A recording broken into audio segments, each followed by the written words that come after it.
Hello everyone, welcome to my channel tips on mathematics. So CSIR NET दिसंबर 2026 की जो preparation series है वो हम आज से स्टार्ट कर रहे हैं।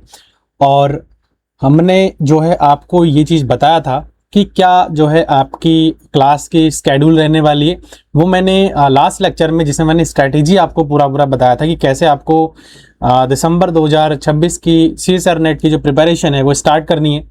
वो टोटल गाइड मैंने आपको उसमें किया है और सारा चीज़ें मैंने आपको बताया है कि क्या क्या हमारा लेक्चर प्लान रहेगा, कैसे कैसे करना है। तो एक बार उस वीडियो को अगर वॉच नहीं किया ना तो एक बार देख लेना आप लोग। और यहाँ पर हम आज स्टार्ट कर रहे हैं रियल एनालिसिस। और मॉर्निंग का जो स्केड्यूल रहेगा वो रियल एनालिसिस का रहेगा और इवनिंग का जो स्केड्यूल रहेगा वो हमारा लीनियर अलजेब्रा का रहेगा। और कैसे कैसे हम पढ़ने वाले हैं वो सारा मैंने उस वीडियो में दिखा रखा है। तो आप लोग उसको एक बार वॉच कर लेना ताकि आपको सारी चीज़ समझ में आ जाए। और अगर नहीं भी देखा है ना तो कोई बात नहीं, मैं वो सारा डिटेल स्केड्यूल आपको जो है टेलीग्राम जो हमारा चैनल है उस पर मैं डाल दूंगा। और आप लोग व्हाट्सएप और टेलीग्राम चैनल को जरूर ज्वाइन कर लेना। क्या प्रोसीजर रहेगा वो मैंने उस वीडियो में बताया था और इसमें भी मैं लास्ट में आपको बता दूंगा। तो चलो स्टार्ट करते हैं। आज पहला लेक्चर है तो थोड़ा सा हम जो है इस पर सिलेबस और तमाम चीज़ों पर डिस्कस भी करेंगे। तो रियल एनालिसिस है a complete course for CSIR NET दिसंबर 2026। और आज का जो टॉपिक है, पहला लेक्चर है, तो ये टॉपिक हमारा है एलिमेंट्री सेट थ्योरी से हम स्टार्ट करेंगे। ठीक है, finite, countable and uncountable sets का है हमारा पहला टॉपिक। ठीक है, तो इसको हम कवर करेंगे। तो देखो, CSIR नेट के बारे में आपको जनरली पता ही होगा, ये नेशनल एलिजिबिलिटी टेस्ट होता है। ठीक है, नेट होता है जिसमें आपके 3 कैटेगरीज होती है और उन 3 कैटेगरीज में सबसे पहला जो कैटेगरी आपका आता है वो आता है एडमिशन टू PhD। दूसरा जो कैटेगरी आता है वो आता है आपका असिस्टेंट प्रोफेसर, जिसको हम LS बोलते हैं। और तीसरा जो कैटेगरी आता है वो आता है JRF।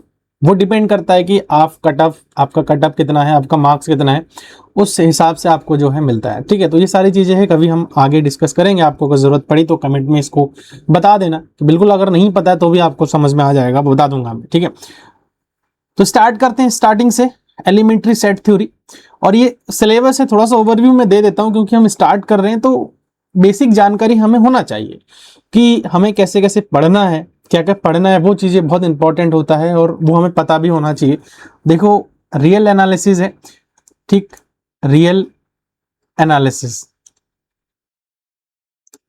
और रियल एनालिसिस की मैं अगर बात करूं तो इसका जो मार्क्स वेटेज होता है ना वो भैया बहुत अच्छा होता है, बहुत बढ़िया होता है। आप मान के चलो कि 60 से 65 समथिंग आपका मार्क्स वेटेज इसमें जाता है। ऊपर नीचे हो सकता है, मैं ऐसा नहीं कह रहा हूं कि भैया इतना ही जाना है। तो इसमें आप लोग थोड़ा सा करेक्शन कर लीजिएगा, मतलब ये रेंज है, इसमें जाता है। कभी कभी 50-55 भी जा सकता है, ऐसा कुछ नहीं है। लेकिन मैक्सिमम मेजर सब्जेक्ट है, मैंने आपको बताया है कि ये मेजर सब्जेक्ट है और मेजर सब्जेक्ट का जो मार्क्स वेटेज होता है वो वैसे भी काफ़ी अच्छा होता है। तो ये चीज़ हमें थोड़ा सा ध्यान में रखना है।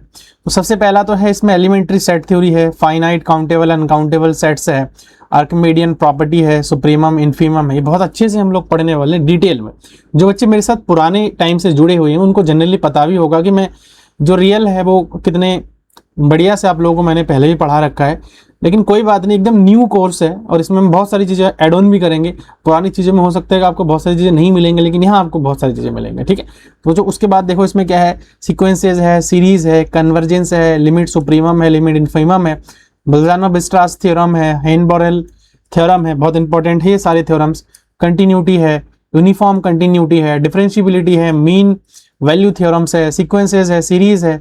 इनका ना पूरा एक प्रॉपर स्केड्यूलिंग मैंने कर रखा है कि मतलब डे 1 हो गया, डे 1 जो 1 जुलाई है, यहाँ से कौन सा टॉपिक हम करने वाले हैं, जैसे आज ही हम कर रहे हैं। देखो आगे पीछे हो सकता है, वो मैंने एक स्केड्यूल आपको दिया है। मान के चलो मैंने अगर 1 महीने का स्केड्यूल दिया है तो हो सकता है कि 35 डेज लग सकता है। मैं ये नहीं कह रहा हूँ कि वह इतने दिन ही लगेंगे, क्योंकि कभी कभी ऐसा भी होगा कि भाई एक टॉपिक कवर करने के लिए बहुत सारी चीज़ें और कवर करनी पड़ती है। तो ऐसा चीज़ें आएंगी आप लोगों के सामने भी, तो उसके लिए थोड़ा सा पेशेंस रखना पड़ेगा। 4 से 5 दिन का हम 4 to 5 डेज का जो है इसमें हम मार्जिन लेकर के चलेंगे, जो कि हमारा कोर्स कंप्लीशन का टाइम ड्यूरेशन है। ठीक है, मान के चलो कि अगर मैं रियल को 1 मंथ में कवर करवा रहा हूँ, 30 डेज में कवर करवा रहा हूँ, तो 30 डेज में आप 4 से 5 दिन आगे भी हो सकता है, 4 से 5 दिन बाद भी हो सकता है, डिले भी हो सकता है। तो जहां पर हम जल्दी कोर्स कर लेंगे, क्योंकि सारे सब्जेक्ट में 1 मंथ का टाइम नहीं लगेगा, कुछ सब्जेक्ट में जल्दी हो जाएगा, तो जहाँ पर हम जल्दी कर लेंगे वहाँ हम क्वेश्चंस वगैरह कवर करेंगे, बाकी क्वेश्चन सीरीज भी लेकर के आएंगे।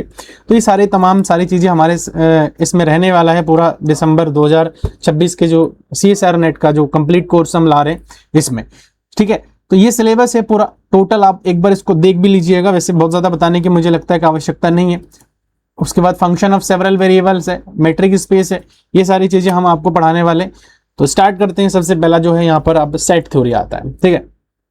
पहला लेक्चर थोड़ा समय लिया है मैंने, कोई दिक्कत नहीं।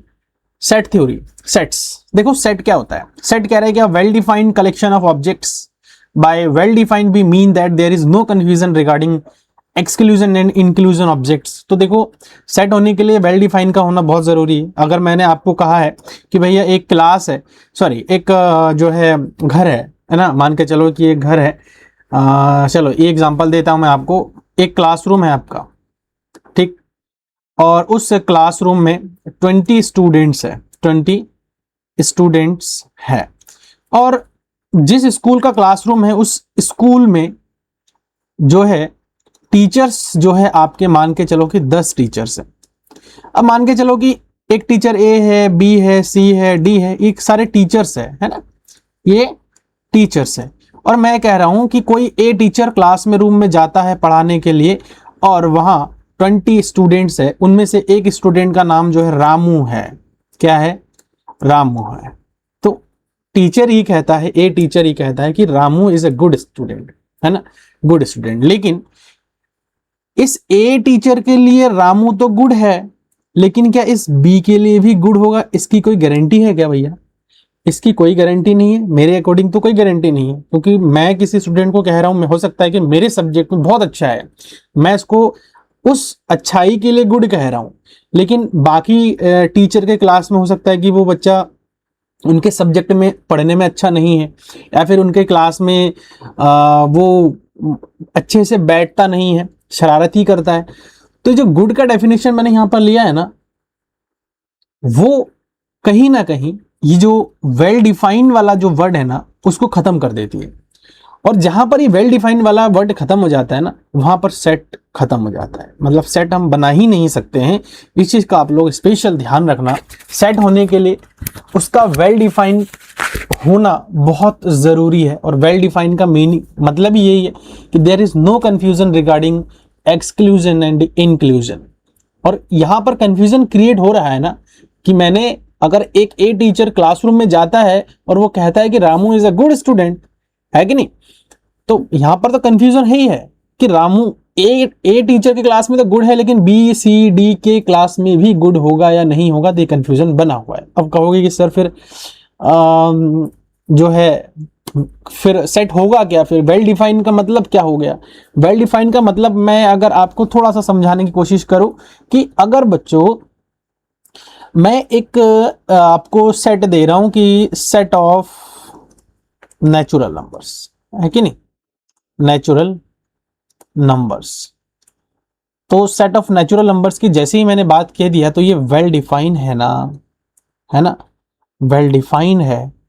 अब कह रहे हैं कि भाई सर आप कैसे कह रहे हो कि वेल डिफाइंड है? तो भैया वेल डिफाइंड है। आप इस टीचर से पूछ लो, इस टीचर से पूछ लो, सभी अगर कहेंगे कि सेट ऑफ नेचुरल नंबर है, तो 1 से लेकर के आगे इन्फिनिट तक वो काउंटिंग, सारे के सारे काउंटिंग नंबर्स हो जाएंगे, है कि नहीं। तो यहां पर कोई कंफ्यूजन नहीं है। जहां पर कंफ्यूजन क्रिएट हो गया वहां पर सेट वेल डिफाइन नहीं होगा। इस बात का आप लोग स्पेशल ध्यान रखना। अब कहोगे कि सर आप सेट है, ये तो हम क्लास 11 से पढ़ के आ रहे हैं, आप इतना ज्यादा जोर यहां पर क्यों दे रहे हो? तो देखो ऐसा है कि हम बहुत बेसिक लेकर के चलेंगे, क्योंकि हमारे साथ वो बच्चे भी जुड़े हैं जो बिल्कुल प्रिपरेशन नहीं किए हैं पहले से। वो बच्चे भी जुड़े हुए हैं जिन्होंने 6 महीना 1 साल इस प्रिपरेशन में दिया है ना। तो वो चीज़ें थोड़ा सा जो नए बच्चे उनका कवर अप हो जाए, और जो पुराने स्टूडेंट है मैं ये मान के चलता हूँ कि उनका एक रिवीजन हो जाएगा, अच्छा रहेगा, ठीक है। तो आप लोग पैनिक मत होइए कि सर आप बहुत बेसिक डिटेल में जाते हो हर चीज़ के लिए। तो मेरा जो बच्चे मेरे साथ जुड़े हैं ना, उनको अच्छे से पता है कि मेरा तरीका क्या है पढ़ाने का। बहुत डीपली जा करके हर एक चीज़ को मैं समझाता हूँ, ताकि जो रट्टाफिकेशन वाली चीज़ें है ना, वो चीज़ ना आए, है ना। तो आगे बढ़ते हैं। यहाँ पर कुछ एग्जांपल मैंने ऐड ऑन कर रखा है, वैसे ये आप देख सकते हो यहाँ पे। सेट ऑफ नेचुरल नंबर, ये भी हमारे पास सेट है। होल नंबर, ये भी हमारे पास सेट है। और ये सारे के सारे जो नंबर्स है ना, ये इनको आपको पता भी होना चाहिए कि इंटीजर क्या होता है, नेचुरल नंबर क्या होता है, पॉजिटिव इंटीजर क्या होते हैं, नेगेटिव इंटीजर क्या होते हैं, है ना। और भी इस प्रकार के सेट है, आप लोग इसको देख सकते हो। और ये जो नोट्स है ना, पीडीएफ मैं आपको टेलीग्राम में प्रोवाइड कर दूंगा, just don't worry about it कि आपको नोट्स कहाँ से मिलेगा, वो आप चैनल ज्वाइन कर लेना, क्योंकि अभी देखो उसमें बहुत ज़्यादा मेंबर्स नहीं है। अब स्टार्टिंग मैंने किया है, तो कहीं ना कहीं ऐसा भी होता है कि भाई बच्चे ज्वाइन कर रहे हैं और वहाँ पर उनको लग रहा है कि यार 2-4 मेंबर ही है, तो धीरे धीरे जो हमारी फैमिली है वो बढ़ेगी, है ना। और चैनल भी हमारा मतलब बहुत ज़्यादा सब्सक्राइबर भी नहीं है। हाँ, आप लोगों का प्यार और भरोसा में जितना भी है वो आप लोगों के सामने है ना, वो आप ही लोगों का सपोर्ट है। तो यहाँ पर थोड़ा सा आप देख लीजिएगा, ये सारे नोट्स मैं आपको प्रोवाइड कर दूंगा। और कमेंट में अपना फीडबैक ज़रूर देना भाई, ठीक है। वो चीज़ थोड़ा सा अच्छा भी लगता है, मोटिवेटेड मेरे को रखता है काम करने के लिए। रैशनल नंबर आपको पता ही है कि P/Q जितने भी होते हैं ना, और PQ जो है आपके इंटीजर के सेट में से आनी चाहिए।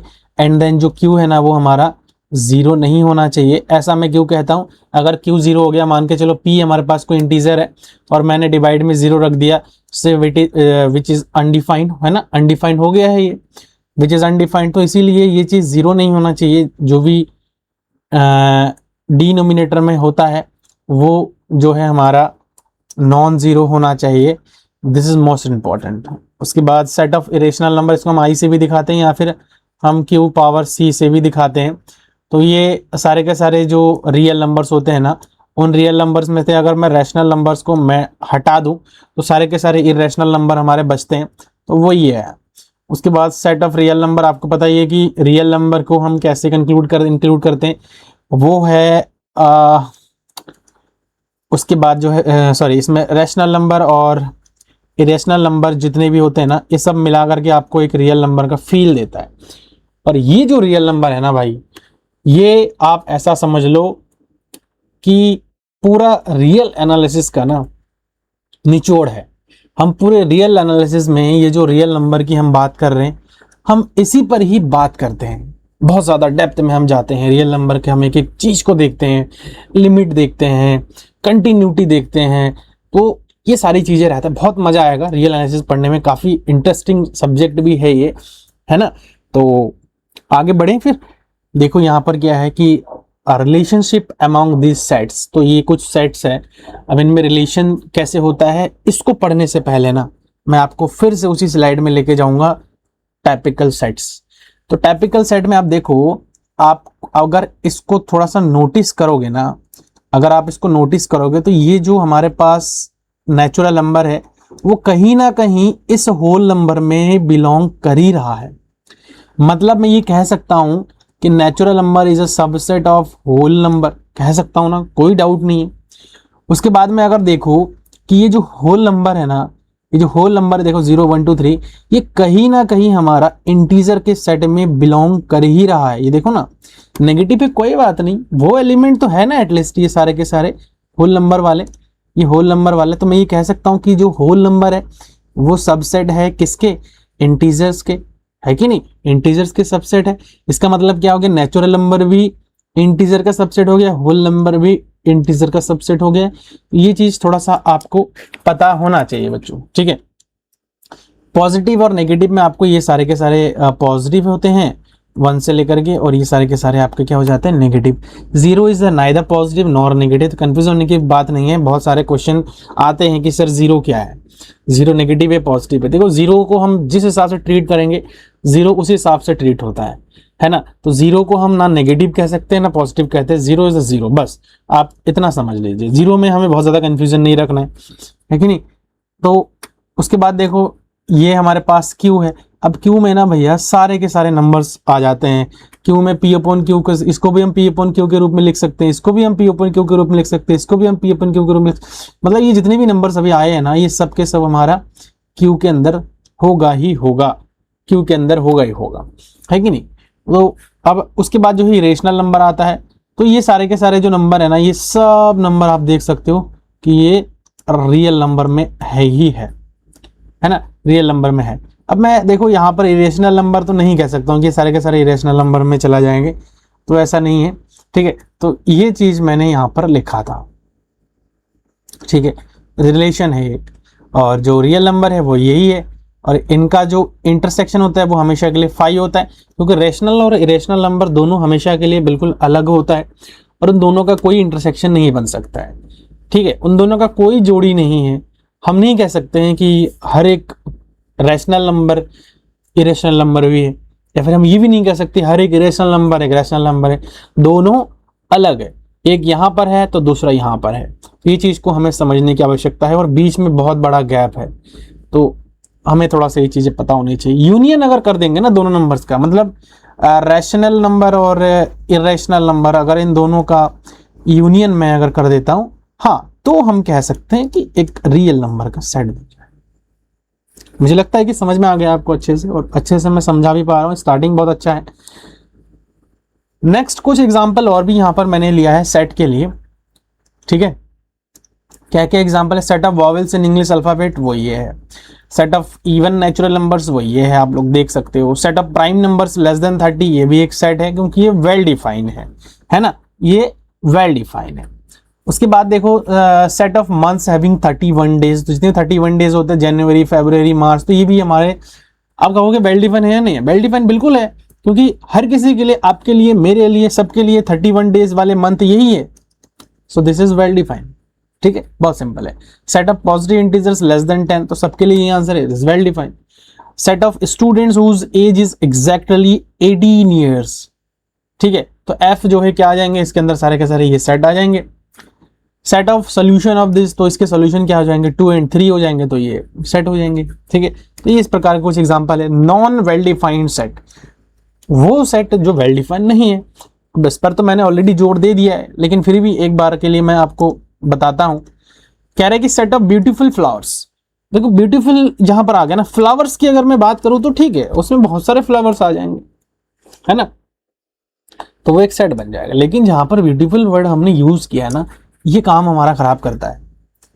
सबके लिए ब्यूटीफुल अलग है, किसी को गुलाब पसंद है, किसी को गेंदा पसंद है, किसी को कुछ पसंद है, तो किसी को कुछ पसंद है, तो हम किसी एक पर्सन के लिए डिफाइन नहीं कर सकते। सेट ऑफ इंटेलिजेंस, वही चीज आ गई है कि भैया एक इंटेलिजेंट स्टूडेंट है, इंटेलिजेंस ही हम अपने लिए, मेरे लिए ठीक है वो इंटेलिजेंट है, लेकिन आपके लिए इंटेलिजेंट होगा इसकी कोई गारंटी नहीं है ना। सेट ऑफ गुड बुक्स, तो ये गुड जहां पर आ गया ना, तो ये चीज खत्म कर रहा है सेट होने के कंडीशन को।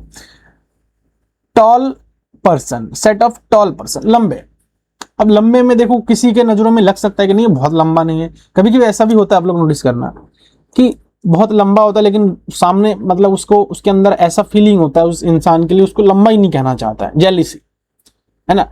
और कभी कभी ऐसा होता है कि भाई छोटा है, लेकिन फिर ये कहता नहीं है हाइट बहुत अच्छा है, ठीक है, अच्छा है, लंबा है। तो ये जो चीज है ना भाई, ये वेल डिफाइंड के कैटेगरी में हम नहीं रख सकते हैं, ठीक है, वो मेरे लिए, आपके लिए, किसी और के लिए बहुत अलग अलग हो सकता है। तो ये कुछ नॉन वेल डिफाइंड वाले सेट्स थे। अब देखो मेथड ऑफ रिप्रेजेंटेशन भी आपको बहुत अच्छे से पता होगा कि हम रोस्टर मेथड से रिप्रेजेंट कर सकते हैं, जिसको टेबुलर फॉर्म या फिर लिस्टिंग मेथड बोल सकते हैं। जनरली अभी तक हमने जो भी पढ़ा है वो सबके सब रोस्टर मेथड्स है ना, वो सबके सब रोस्टर मेथड्स है। तो ये करली ब्रैकेट के अंदर हम जो है लिस्ट करते हैं with separated with the comma. देखो ये A-E-I-O-U set of vowels English alphabets, तो A-E-I-O-U ये सारे के सारे हैं, है ना। तो ये हमारे पास आ जाएंगे इस प्रकार से, देख सकते हो। ये सब आप लोगों ने ऑलरेडी पढ़ रखा, तो इसलिए बहुत थोड़ा जल्दी से आपको रिवीजन के तौर पर आपको करवा के जा रहा हूँ। Set builder method, set builder method में हम क्या करते हैं, प्रॉपर डेफिनेशन दे देते हैं, और प्रॉपर डेफिनेशन के हेल्प से जो है हम क्या करते हैं कि इनको लिखते हैं, ठीक है। तो जैसे कि हम कैसे लिखते हैं जनरल फॉर्म में, x such that x satisfies a given property. जो प्रॉपर्टी होगा, देखो set of natural numbers less than 10, उसको हमने कैसे लिखा है कि एक्स जो है नेचुरल नंबर के सेट में से आ रहा है, सच दैट एक्स जो है even and x is less than 10, तो ये हो गया हमारा। Set of prime numbers less than 15, है ना, तो देखो नेचुरल नंबर में से आएगा और x is prime and less than 15, तो इस प्रकार से हमने क्या कर दिया, एक प्रॉपर डेफिनेशन में दे दिया, एक प्रॉपर प्रॉपर्टी हमने उसको दे दिया है, और उसके हिसाब से जो है हम उसको लिख रहे हैं। तो ये सेट बिल्डर मेथड्स कहते हैं। टाइप्स ऑफ सेट्स आते हैं, जिसमें नल सेट आता है, एम्प्टी सेट आता है। सबसे पहले एम्प्टी सेट वो सेट होता है जिसमें बिल्कुल भी कोई एलिमेंट्स नहीं होता है, there is no element, no element. अब आप कहोगे ये सर नो एलिमेंट वाली बातें थोड़ा सा अजीब नहीं है? कि कोई सेट है, सेट होने के लिए वेल डिफाइन होने जरूरी है, मतलब वो वेल डिफाइन भी है और वो नॉन एम्पटी है। तो ये दोनों थोड़ा कंट्राडिक्टरी फील हो रहा है, लेकिन ऐसा नहीं है। कोई चीज वेल डिफाइन होना और उसके अंदर कोई एलिमेंट ना होना, दोनों अलग अलग चीजें हैं, इसे आपको ध्यान रखना है ना। तो देखो जैसे कि ये है कि 0 से छोटा नेचुरल नंबर है, तो 0 से छोटा कोई नेचुरल नंबर है ही नहीं। तो मैं, अगर मेरे से पूछा जाए, ठीक है, कि 0 से छोटा नेचुरल नंबर बताओ, तो मैं तो कहूंगा कि नहीं है। आपसे पूछा जाए कि बताओ भैया 0 से छोटा नेचुरल नंबर क्या है, तो आप कहोगे कि सर ऐसा तो कोई नंबर है ही नहीं, मतलब उस सेट के अंदर कोई एलिमेंट नहीं आएगा। आपके आजू बाजू में जितने भी बच्चे होंगे, स्टूडेंट होंगे, आपके फ्रेंड्स होंगे, उनसे भी अगर ये सवाल किया जाए, आप ही कर लीजिए, एक बार देख लीजिए क्या आंसर आता है। उनका भी आंसर आएगा कोई ऐसा एलिमेंट तो है ही नहीं। इसका मतलब क्या है, वो सेट तो वेल डिफाइन है, सबके लिए नहीं वाला आंसर आ रहा है, लेकिन उसमें कोई एलिमेंट नहीं है, तो उसको जनरली हम किससे लिखाएंगे, फाई से हम उसको दिखाते हैं, या फिर ब्रैकेट को खाली इस प्रकार से छोड़ देते। कहीं पर अगर ऐसा नोटेशन रहा तो समझ जाना कि वो नॉन एम्पटी है। हालांकि ऐसे छोटी छोटी चीजों के लिए वो डिफाइन ऑलरेडी कर देता है कि अगर मान के चलो कि इस प्रकार का ब्रैकेट है तो ग्रेटेस्ट इंटीजर फंक्शन है, ब्रैकेट है, नॉन एम्पटी सेट है, फाई है, नॉन एम्पटी सेट है, वो ऑलरेडी डिफाइन कर देता है, उसके लिए घबराने वाली कोई बात नहीं, लेकिन आपको चीजें पता होनी चाहिए, वो इंपॉर्टेंट है। Singleton set, the set which contain exactly one elements, this is called a singleton। जैसे कि कोई एक सेट है और उसमें सिर्फ एक ही एलिमेंट है, तो सिंगलटन नाम से पता चल रहा है। फाइनाइट, जैसे फाइनाइट नंबर ऑफ एलिमेंट्स हमारे पास कंटेन करे, जैसे 1 2 3 4 5 एक सेट है, तो फाइनाइट नंबर से 5 एलिमेंट है। इनफाइनाइट, जिसमें इनफाइनाइट नंबर ऑफ एलिमेंट्स आए, मतलब हम काउंट नहीं कर पाए, लाइक दैट नेचुरल नंबर हो गया, इंटीजर हो गया, ये सारे के सारे हमारे जो है इनफाइनाइट सेट्स है। ठीक है, इसको जल्दी कवर करेंगे हम ताकि आगे जाकर के समय हम ज्यादा दे पाए। इक्वल सेट्स, दो सेट देखो इक्वल कब कहेंगे, exactly same element, they contain have exactly same element. मतलब सेम एलिमेंट का मतलब क्या है कि मान के चलो ए सेट है, ए सेट में 1 है तो बी सेट में 1 होना चाहिए, ए सेट में 2 है तो बी सेट में 2 होना चाहिए, ए सेट में 3 है तो बी सेट में भी 3 होना चाहिए। ये है इक्वल सेट्स। आपको जरूरी नहीं है कि इसका ऑर्डर हमारा सेम ही रहे, ऑर्डर से कोई मतलब नहीं। देखो यहाँ पर 1 है लेकिन यहाँ पर 3 है, पर 2 है, यहाँ पर 2 है, यहाँ 3 है, यहाँ पर 1, एलिमेंट तो बराबर है ही ना। तो ए जो है बराबर हो जाएगा बी के, है ना। आशा करता हूं आपको समझ में आ रहा है। थोड़ा कमेंट वगैरह में आप लोग इसके अपना फीडबैक जरूर देना कि कैसा आपको फील हो रहा है, क्योंकि फर्स्ट लेक्चर है, थोड़ा सा आपके साथ जो है कम्युनिकेशन बना रहेगा। अच्छा हाँ, एक इन्फॉर्मेशन आपको मैं दे देता हूँ। देखो ये तो अभी रिकॉर्डेड आप लोग देख रहे हो, लेकिन अगर आप लोगों का ग्रुप बन जाता है, आप लोग प्रॉपर कम्युनिकेट करने के लिए मैंने आपको व्हाट्सएप जो है ग्रुप बताया है ना, और जो है ग्रुप में भी आप लोग बता सकते हो, टेलीग्राम है और व्हाट्सएप नंबर भी मैंने लॉन्च कर दिया है, तो तक कई तरह की चीज़ें हैं। आप लोग बता ज़रूर दीजिएगा कि आपको कैसे पढ़ना है। अगर लाइव कहते हैं तो लाइव के लिए मैं टाइम डिसाइड कर दूंगा, वही सेम टाइम रहेगा जिस टाइम पर आप लेक्चर्स को जनरली रोज़ यहाँ पर पाएंगे, वो टाइम चलो लाइव लेक्चर होगा तो उसके लिए एक थोड़ा सा कंफर्टेबल जो टाइम सबके लिए रहता है वो हम एक बार मैनेज कर लेंगे, है ना। उसमें मेरा भी टाइम देखना होगा। तो ये चीज़ एक बार कमेंट में आप लोग एक बार थोड़ा सा इनिशियली आप लोग एक बार बता ज़रूर देना कि अगर आपको लाइव पढ़ना है तो लाइव पढ़ने के लिए भी ऑप्शन है आप लोगों के पास, वो मैं पढ़ा दूंगा आप लोगों को। ठीक है, तो ये चीज़ आपको थोड़ा बताने पड़ेंगे मुझे, क्योंकि मैं देखो जनरली मुझे आइडियाज़ बिल्कुल भी आप लोग अभी तक आप लोग नए हैं और जुड़ रहे हैं मेरे साथ, पुराने जो बच्चे जुड़े थे वो अलग कुछ है, लेकिन आप लोग नए अभी जुड़ रहे हैं, तो मेरे को इतना आइडिया नहीं है कि आप लोग किस में कंफर्टेबल। अगर रिकॉर्डेड में कंफर्ट हो तो रिकॉर्डेड मिल जाएगा आपको, अगर आप चाहते हो कि नहीं सर आपके साथ लाइव जुड़ना है हमें, तो वो भी पॉसिबल है ना। जो टाइम रहेगा लेकिन उस टाइम पर आपको आनी पड़ेगी, वो टाइम के मैं आपको बता दूंगा। अगर बच्चे ज़्यादा हो जाते हैं 10 15 20 जितने भी हैं अगर हो जाते हैं, तो देखो ये सारा लेक्चर फ्री ऑफ कॉस्ट है। कई सारे मैसेज आते हैं सर आप जो पढ़ाओगे वो क्या पेड है, उसके लिए कोई सब्सक्रिप्शन लेनी पड़ेगी। So there is no subscription, आपको कोई सब्सक्रिप्शन लेने की ज़रूरत नहीं है, आपको बिल्कुल फ्री ऑफ कॉस्ट में दे रहा हूँ सारी चीज़ें। ठीक है, तो लाइव के लिए एक बार आप लोग अपना कमेंट में सजेशन जरूर दे देना, अगर लाइव पढ़ना चाह रहे हो तो वो भी मैं आपको पढ़ा दूंगा। ठीक है, इक्विवेलेंट सेट्स, इक्विवेलेंट सेट में क्या होता है ना, सेम नंबर ऑफ एलिमेंट्स आ जाता है। यहाँ पर जब भी इक्विवेलेंट सेट आता है तो नंबर ऑफ एलिमेंट हमारा सेम होना चाहिए, मतलब ए की जो कार्डिनलिटी है वो बी की कार्डिनलिटी के बराबर होनी चाहिए, ये है इक्विवेलेंट सेट। लेकिन इक्वल सेट में एग्जैक्टली सेम एलिमेंट होना चाहिए, है ना, कंटेन एग्जैक्टली सेम एलिमेंट। यहाँ पर नंबर का कोई ऐसा खेल नहीं है, लेकिन अगर उसमें भी जो एलिमेंट इसमें सेम, तो नंबर तो सेम होगा ही होगा, वो तो बाय डिफॉल्ट है। लेकिन इसमें हमारा जो है सेम नंबर ऑफ एलिमेंट होना चाहिए, कोई जरूरी नहीं कि जो एलिमेंट है वो भी सेम हो, नंबर सेम होना चाहिए, तो हम इक्विवेलेंट कह सकते हैं। तो ये चीज है। सबसेट्स, ये आपको पता ही है बहुत अच्छे से। A set A is called a subset of B if every element of A belongs to B। अगर A का हर एलिमेंट B के अंदर है तो उसको हम सबसेट बोलेंगे। एक आता है प्रॉपर सबसेट, तो प्रॉपर सबसेट में क्या होता है कि भाई ये बस साइन ही हट जाता है और प्रॉपर सबसेट आ जाता है। ठीक है, इक्वल मतलब है कि भाई उसमें इसके बराबर भी है कुछ, ऐसा भी कह सकते हैं हम। ठीक है, प्रॉपर सबसेट में बस ये साइन आ जाता है और ये भाई एक प्रॉपर सबसेट है, क्योंकि देखो ये प्रॉपर तरीके से इसके अंदर बिलोंग कर रहा है।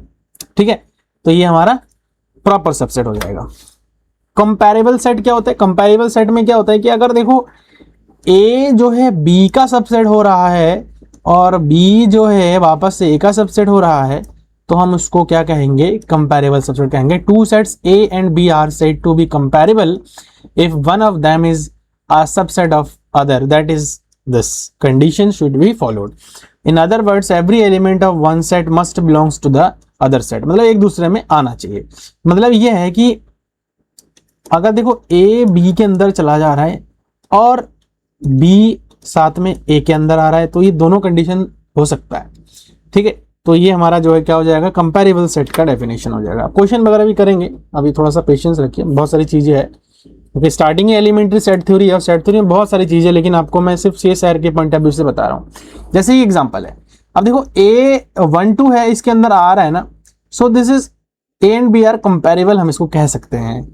अब देखो 1 2 3 है, 2 4 6 है, बिल्कुल भी नहीं आ रहा है, दोनों ही एक दूसरे के अंदर नहीं आ रहा है, सो नॉन कंपेरेबल सेट है। एक तो आना चाहिए, या तो A B के सबसेट हो जाए या फिर B A का सबसेट हो जाए। तो ये चीज बड़ी इंपॉर्टेंट है, थोड़ा ध्यान रखना। नेक्स्ट आता है ऑपरेशंस ऑन सेट। यूनियन, आपको पता ही है कि यूनियन क्या होता है भैया, कि अगर जैसे कि मान के चलो कि एक सेट ये है 1 2 3 है, एक सेट B है 5 4 5 5 4 6 है। ठीक है, मैं चलो मैं ऐसे कर लिया, तो A यूनियन अगर मैं B कर रहा हूं तो क्या क्या आ जाएंगे? सारे के सारे एलिमेंट आ जाएंगे, बस रिपीटेड एलिमेंट्स को वंस टाइम लिखना है। तो 1 है, 2 है, 3 है, 4 है, 5 है, 6 है। तो ये आपको पता है कि यूनियन हमारा ये आ जाएगा। इसका वेन डायग्राम आप देख सकते हो कि भाई ये A सेट है और ये हमारा B सेट है, और ये जो सेट है ना भाई पूरा का पूरा एलिमेंट, पूरा का पूरा जो एलिमेंट है, A का पूरा एलिमेंट, B का पूरा एलिमेंट, और कॉमन एलिमेंट को एक बार यहीं पर ही लिख देंगे रिपीटेड वे में। ठीक है, रिपीटेड नहीं होते। तो ये जो है हमारा क्या है? This is A union B। तो ये चीज आपको थोड़ा सा पता होना चाहिए। इंटरसेक्शन में क्या होता है भाई? बीच वाले एलिमेंट। मान के चलो कि मैं एक सेट A ले रहा हूं जो कि 1 2 3 4 है, और एक सेट में B ले रहा हूं जो कि है 2 3 4 5। तो जो इंटरसेक्शन में अगर करूंगा ना, A इंटरसेक्शन B क्या आ जाता है? 2 3 4, मतलब जो कॉमन है दोनों में। और वो कॉमन पार्ट कौन सा डिनोट करता है? कॉमन पार्ट आपका यही वाला कॉमन पार्ट है, और वेन डायग्राम में आप देख सकते हो this is the A intersection B। ठीक है, A इंटरसेक्शन B होगी। आशा करता हूं कि चीजें आपको समझ में आ रही है। नेक्स्ट है difference of the set. Difference में क्या होता है कि भाई A के वो एलिमेंट, देखो अगर मैं A माइनस B लिख रहा हूं ना, तो A का वो एलिमेंट लिखना होता है जो B के अंदर बिल्कुल भी नहीं है। देखो यहाँ पर the difference of two sets A and B is the set of element that belongs to A but not to B। A के अंदर तो है लेकिन B के अंदर नहीं है। ये सिंपल डेफिनेशन भी आप देख सकते हो यहाँ पर, A के अंदर तो है लेकिन B के अंदर नहीं है। वो एलिमेंट लिखना है A माइनस B में जो A के अंदर है लेकिन B के अंदर नहीं है। तो ये सारी चीजें हैं। जैसे ये है, A के अंदर देखो 2 1 2 3 4 है, B के अंदर 3 4 5 6 है। अब देखो ना, A के अंदर वो एलिमेंट लिखो जो B के अंदर में नहीं है। बहुत सिंपल है, बहुत सिंपल है, बहुत सिंपल है। देखो 1 B में नहीं है तो 1 पक्का आना है, 2 देखो B में नहीं है तो 2 पक्का आना है, 3 देखो अब B में है तो नहीं आना है, 4 देखो B में है तो अब नहीं आना है। अब B माइनस A करो, अब B का वो एलिमेंट लिखो जो A के अंदर नहीं है। अब B का वो एलिमेंट देखो 3 4 है, 5 6 नहीं है तो 5 6 आ गया यहाँ पे। तो ये थोड़ा सा कॉन्सेप्चुअल चीजें हैं, आपको समझनी पड़ेगी और आपको आता भी होगा, मैं इसमें कोई डाउट नहीं है। मेरे को मुझे लगता है कि आपको आता है, लेकिन बेसिक चीजें पढ़ानी है तो वो मैं आपको करवा रहा हूँ। Elements of a set A, sorry complement of a set है। कंप्लीमेंट को हम A की पावर C लिखते हैं, अब कंप्लीमेंट में क्या आता है कि यूनियन में से ए घट जाता है, मतलब यूनियन में वो एलिमेंट लिखना जो एक अंदर नहीं है, बस सिंपल सा लॉजिक इसमें भी। अब वेन डायग्राम देखो, इसके ऊपर वाला वेन डायग्राम में आपको मैंने थोड़ा समझाया नहीं है, थोड़ा समझ लो वेन डायग्राम को इसके, ये बहुत ही इंपॉर्टेंट है, जरूरत भी है इसकी। वेन डायग्राम में क्या है, मैंने क्या कहा कि ए का वो एलिमेंट लिखना है जो बी के अंदर नहीं है। देखो अब ये जो पार्ट है ना बच्चों, भाई ये जो पार्ट है ना, इस पार्ट को देखो आप लोग, ये जो पार्ट है ना, ये वाला पार्ट बी के अंदर भी आ रहा है, तो बी के अंदर अब जो आ रहा है ना, उनको तो लिखना ही नहीं है ना मेरे भाई, उनको तो लिखना ही नहीं है, ये वाला पार्ट तो लिखना ही नहीं है, ठीक है। और बी वाला एलिमेंट तो आना ही नहीं है, तो ए का सिर्फ इतना ही एलिमेंट हमारा आएगा, जो ये आपको कलरफुल दिख रहा है ना, इतना ही पार्ट हमारा जो है इसमें आना है, ठीक है। तो बस होप कि आपको समझ में आ गया है डिफरेंस वाला सिस्टम। और अगर मैं यह, चलो यहीं पे समझाता हूं, अगर मैं बी माइनस ए लिख रहा हूं, सॉरी थोड़ा कलर चेंज करनी पड़ेगी यार, अगर मैं बी माइनस ए लिख रहा हूं, तो मतलब अगर ये है, तो देखो यहां से ये वाला पार्ट जो है हमारा आएगा इसके अंदर से, ठीक है, ये वाला पार्ट आएगा, ठीक है, ये वाले सारे के सारे पार्ट आएंगे। ये थोड़ा सा आपको ध्यान रखना है, ये मैं थोड़ा सा ऐड कर देता हूं, ये वाले पार्ट आएंगे, बाकी ये जो पार्ट है ना ये बिल्कुल भी नहीं आएंगे, मैं यहां से कट कर दे रहा हूं, ये पार्ट भी नहीं आएंगे और ये पार्ट भी नहीं आएंगे, ठीक है। तो ये this is the B minus A and this is A minus B, clear. तो ये दोनों यहां पर समझा दिया है मैंने। अब यूनियन में से ए घटना है, देखो ये यूनियन का मतलब क्या है कि बाहर वाले पूरा पूरा आ जाता है, यूनियन है ना, पूरा बड़ा वाला सेट है, और उसमें से सिर्फ ए को ही घटाना है, ये ए है तो ये वाला पार्ट यहां से हट जाएगा, बाकी सारे के सारे एलिमेंट आ जाएंगे, ये you minus A. Symmetric difference of set, symmetric difference क्या होता है, उसको हम ए सिमेट्रिक डिफरेंस बी हम उसको डेल्टा से दिखाते हैं, और उसमें क्या रहता है कि A minus B union B minus A, ठीक है। और दूसरा इसमें है सिमेट्रिक डिफरेंस को हम ऐसे भी लिख सकते हैं, ये भी फॉर्मूला है, देखो ए यूनियन बी जो होता है ना माइनस ए इंटरसेक्शन बी होता है, ठीक है। तो ये सिमेट्रिक डिफरेंस है, तो यहां पर आप देखो इसको ए माइनस बी, तो ए माइनस बी तो ये है, बी माइनस ए तो बी माइनस ए है, और इनका जो यूनियन करेंगे तो ये सारे के सारे पार्ट हमारा ऐसे ही आ जाएगा। ये सिमेट्रिक डिफरेंस है, मतलब ये वाले पार्ट और ये वाले पार्ट, ये बीच वाले पार्ट यहां से हमारे हट जाएंगे, ठीक है। देखो यहाँ पर यूनियन वाले पार्ट तो सारे के सारे आ जाएंगे, यूनियन में से ये पूरा देखो पार्ट आ रहा है, ये पूरा यूनियन है, आप ऐसा कह सकते हो कि ये जो पूरा है ना ये पूरा यूनियन है, और यूनियन में से देखो सिर्फ इंटरसेक्शन वाला पार्ट को घटा रहे हैं। अगर मैं ये वाला पार्ट भी इंक्लूड करता हूं तो यूनियन बन जाएगा पूरा पूरा, है ना, ये पूरा यूनियन बन जाएगा। अगर मैं इस पार्ट को भी लेता हूं तो यूनियन बन जाएगा पूरा, और अगर यूनियन बन गया तो देखो ये वाला पार्ट भी अगर मैं लेता हूं पूरा पूरा ये वाला, तो ये तो टोटल यूनियन बन जाएगा।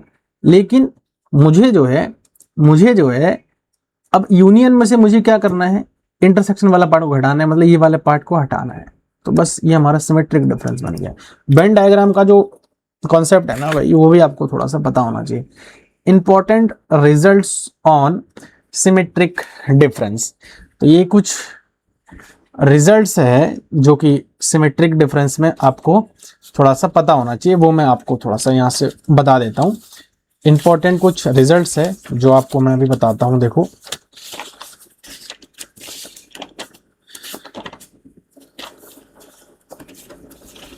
देखो यहां से इसको थोड़ा सा समझना है।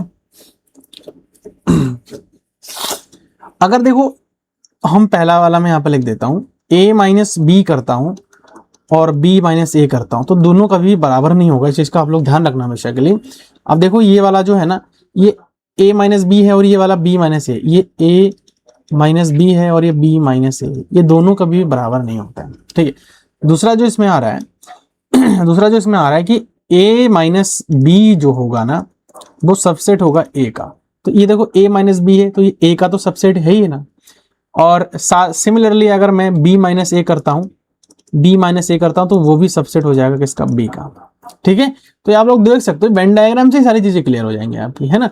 उसके बाद तीसरा पॉइंट में लिख रहा हूं, तीसरा पॉइंट है कि a माइनस बी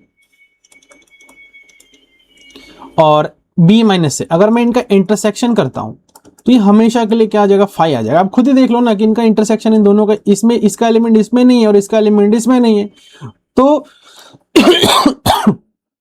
जो है इनका इंटरसेक्शन क्या हो जाएगा, 5 हो जाएगा। फोर्थ पॉइंट में यहां पर लिख रहा हूं कि ए यूनियन ए का कॉम्प्लीमेंट, ठीक है, यहां पर ए यूनियन ए का कॉम्प्लीमेंट अगर मैं इसको करता हूं तो ये पूरा का पूरा यूनियन वाला सेट आ जाता है, ठीक है। उसके बाद फिफ्थ नंबर देखो, फिफ्थ नंबर है अगर ए इंटरसेक्शन ए का कॉम्प्लीमेंट में अगर करता हूं तो वो हमेशा के लिए क्या आएगा, 5 आएगा। उसके बाद देखो यहां पर ये फिफ्थ है, सिक्स्थ नंबर डालता हूं। सिक्स्थ नंबर देखो ए का कॉम्प्लीमेंट का अगर कॉम्प्लीमेंट में करता हूं तो वापस से वो ए सेट ही आ जाएगा। तो ये कुछ हमारे पास रिजल्ट्स थे जो कि मुझे लगता है कि ये बताना चाहिए था, तो मैंने बता दिया आप लोगों को, ठीक है। आशा करता हूं कि चीजें समझ में आ रही है आपको। कार्टेशियन प्रोडक्ट आपको पता ही होगा, कार्टेशियन प्रोडक्ट में क्या होता है कि भाई अगर एक सेट ए है जिसके अंदर ए बी सी है और एक सेट बी है जिसके अंदर 1 2 3 है, तो A1 है ना, आपको लिखेंगे इसको A क्रॉस B से देखते हैं हम, फिर A2, फिर A3, फिर B1, फिर B2, फिर B3, फिर C1, फिर C2, C3, ठीक है। तो ये हमारा कार्टेशियन प्रोडक्ट कहलाता है। आपको पता ही होगा ये सारी चीजें, बेसिक चीजें हैं, वो आपने ऑलरेडी पढ़ी रखा है कार्टेशियन प्रोडक्ट में। कार्टेशियन प्रोडक्ट में देखो इंपॉर्टेंट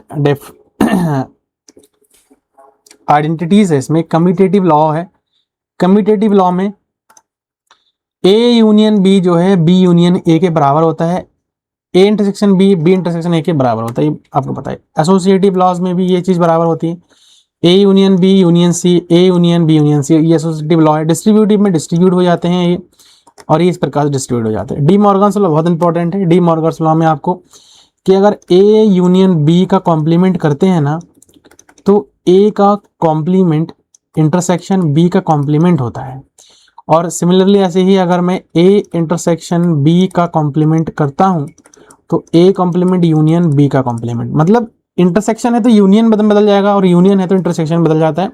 ये कॉमन सेंस वाली बात है, ठीक है। नेक्स्ट है कॉम्प्लीमेंट लॉ। कॉम्प्लीमेंट में अगर ए यूनियन ए कॉम्प्लीमेंट करता हूं तो यूनियन आता है, इंटरसेक्शन करते हैं तो 5 आता है, अभी जैसे पहले ही बताया था। और कॉम्प्लीमेंट करता हूं तो वापस से ए सेट ही आ जाता है। आइडेंटिटी लॉ में ए यूनियन अगर मैं 5 करता हूं तो ए आता है, और ए इंटरसेक्शन अगर यूनियन करता हूं तो वापस से ए के बराबर आता है ना। डोमिनेशन लॉ में ये होता है कि ए यूनियन अगर यूनिवर्सल सेट में करता हूं तो यूनिवर्सल सेट आता है, ए इंटरसेक्शन अगर 5 करता हूं तो वो 5 आता है। आइडेम्पोटेंट लॉ कहता है कि अगर ए यूनियन ए करता हूं तो ए आता है, ए इंटरसेक्शन ए करता हूं तो ए आता है। ये सारे लॉज के बारे में आपको पहले से पता होगा मुझे लगता है। एब्जॉर्प्शन लॉ क्या कहता है कि अगर A union A intersection B करता हूं तो ए आता है, मतलब एब्जॉर्ब कर लिया है। ऐसी इंटरसेक्शन यूनियन अगर है तो वो भी ऑब्जर्व कर लेगा, ए आ जाएगा। डिफरेंस लॉ क्या कहता है कि अगर ए में से एक घट जाएगा तो 5, ए में से 5 घटेगा तो ए आ जाएगा, 5 में से ए घटेगा तो 5 आएगा, यूनियन में से एक आता कॉम्प्लीमेंट आ जाएगा, ठीक है। तो ये कुछ हमारे पास लॉस थे। कार्डिनलिटी ऑफ सेट, कार्डिनलिटी का मतलब क्या है कि भाई number of element contain in the set, ठीक है। The cardinality of a set is the number of elements, इसको थोड़ा सा कलर चेंज कर लेते, दिख नहीं रहा है।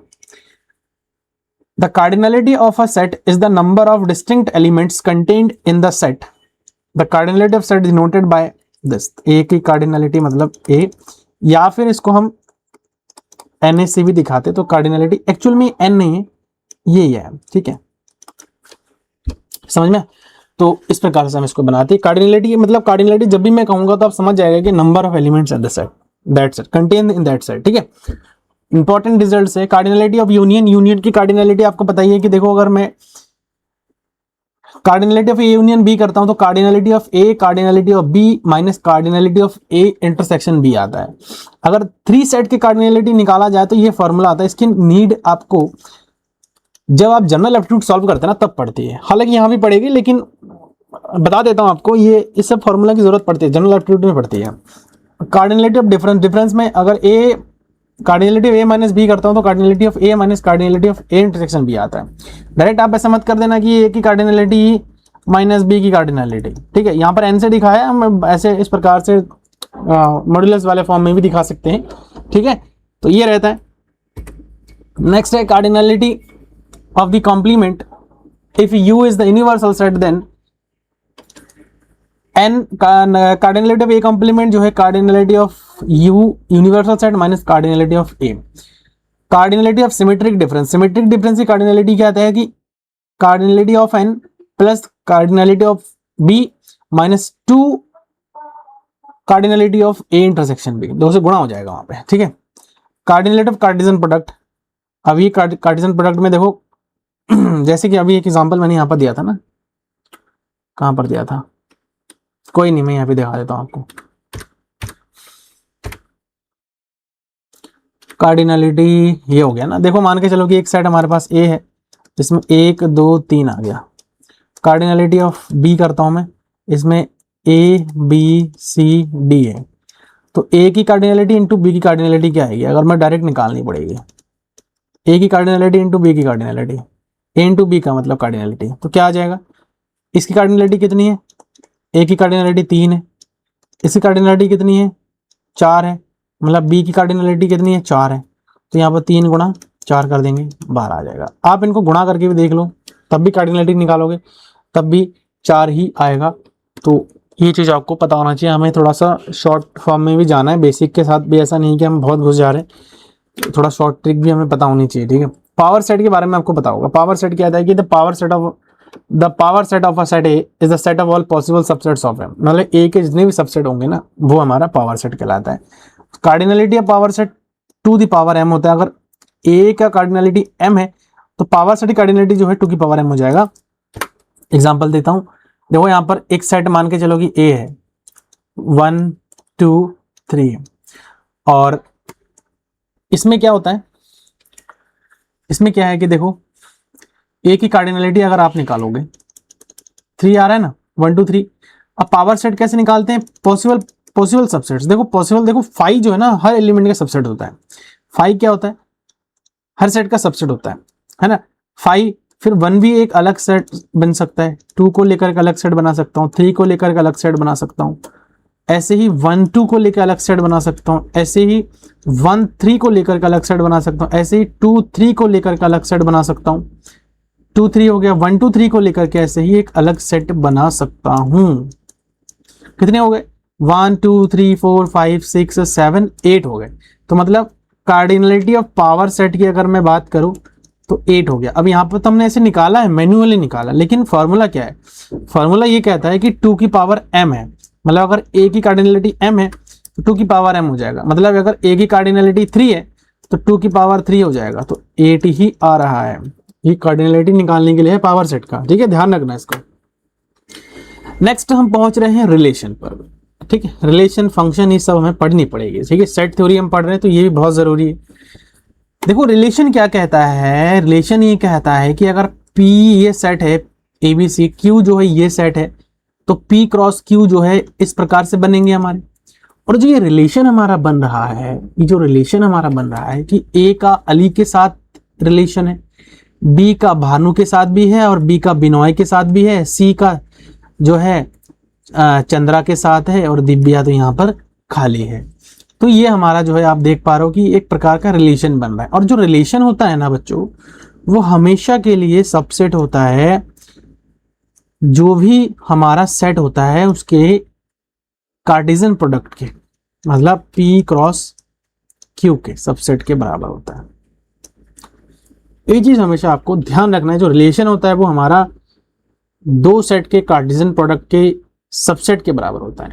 कभी कभी ऐसा भी होता है कि जो है ए सेट से ए सेट में ही है, तो जो रिलेशन होगा वो हमेशा के लिए ए क्रॉस ए के सबसेट के बराबर होगा। तो इस बात का आपको विशेष ध्यान रखनी पड़ेगी। ठीक है, next image of the relation. देखो अगर ये एक रिलेशन है तो इसकी इमेज क्या है, अली है, भानु है, बिनॉय है एंड चंद्रा है। क्या क्या है इमेज, अली है, ठीक है, भानु है, बिनॉय है एंड चंद्रा है। ये सब के सब क्या हो गया, इमेज हो गया। Domain of the relation, domain क्या होता है, ये हमारा सारे के सारे डोमेन कहते हैं। है ना, और ये सारे के सारे हमारे क्या होते हैं, को डोमेन होते हैं। ठीक है, मतलब आप डोमेन की अगर बात करो तो ABC हमारे पास क्या आ जाएंगे सारे के सारे, ये यहां पर लिख देता हूं A, B, C। और ऐसे ही अगर कोडोमेन की बात करूं तो अली, भानु, बिनोय, ठीक है, चंद्रा, और कौन है भाई इसमें, दिव्या भी है, दिव्या भी है, तो इसमें हम लिख सकते हैं दिव्या। ठीक है, तो ये इस प्रकार से जो है हम कह सकते हैं रिलेशन के लिए। नेक्स्ट आता है, कुछ क्वेश्चन है जो कि अब यहाँ पर थोड़ा सा देखना है हमें। क्वेश्चन कह रहा है कि देखो एक सेट है, the relation R from a set A to A defined by this. तो देखो यहाँ पर रिलेशन है, रिलेशन हमको बनानी पड़ेगी, और वो रिलेशन क्या है कि देखो यहाँ पर A से A में ही है रिलेशन। तो आप यहाँ से देखो y is equals to x plus 1 है। अगर मैं x का वैल्यू 1 रखता हूँ, देखो यहाँ से x का वैल्यू मैं इसे यहाँ से रखूंगा ना सारे के सारे, तो 1 रख रहा हूँ तो y का वैल्यू देखो 2 आ रहा है। x का वैल्यू मैं अगर 2 रख रहा हूँ तो y का वैल्यू कितनी आ रही है, 3 आ रही है। x का वैल्यू मैं 3 रख रहा हूँ तो y का वैल्यू 4 आ रही है। x का वैल्यू 4 रख रहा हूँ तो y की वैल्यू 5 आ रही है। x की वैल्यू 5 रख रहा हूँ तो y की वैल्यू 6 आ रही है। x की वैल्यू 6 रख रहा हूँ तो y की वैल्यू 7 आ रही है, which is not belongs to the set A। अब ये चीज पॉसिबल नहीं होगा बच्चों।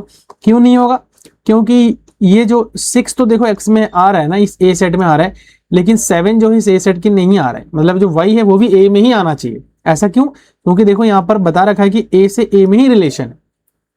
तो जनरली जो रिलेशन हमारा बन रहा है ना, वो बन रहा है 1,2 और 2,3, उसके बाद 3,4, उसके बाद 4,5, उसके बाद 5,6। तो ये जो है हमारा रिलेशन यहाँ पर बन रहा है। इस प्रकार से आप लोग देख सकते हो। अभी जो आप कहोगे कि सर अभी आपने एक चीज बताया कि जो रिलेशन होता है वो हमेशा के लिए सबसेट होता है उसका, जी बिल्कुल सबसेट है।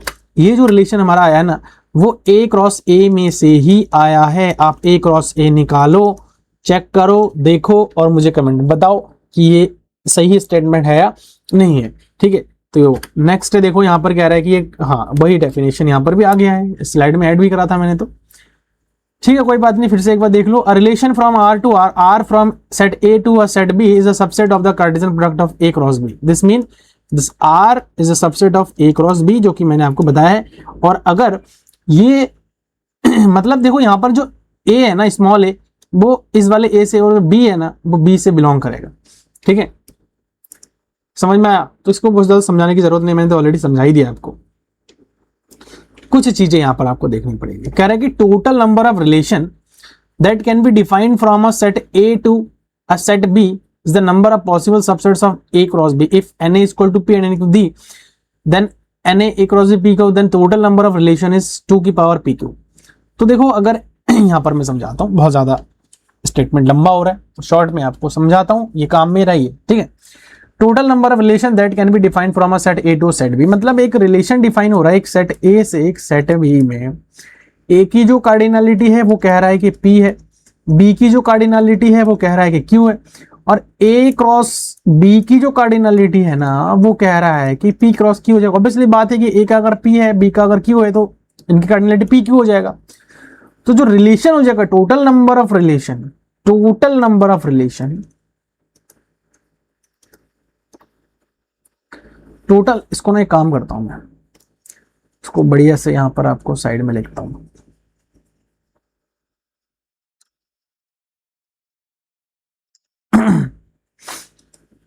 अगर A की कार्डिनलिटी P है और B की कार्डिनलिटी Q है, और A क्रॉस B की कार्डिनलिटी क्या आ जाएगा, PQ हो जाएगा, तो टोटल नंबर ऑफ रिलेशन क्या हो जाएगा, total number of relation, total number of relation क्या हो जाएगा, 2 की पावर PQ। ठीक है, तो ये टोटल नंबर ऑफ रिलेशन निकालने के फॉर्मूला है, इसको थोड़ा सा ध्यान रखना, ये इंपॉर्टेंट भी है। अब इस माइक का क्या करें,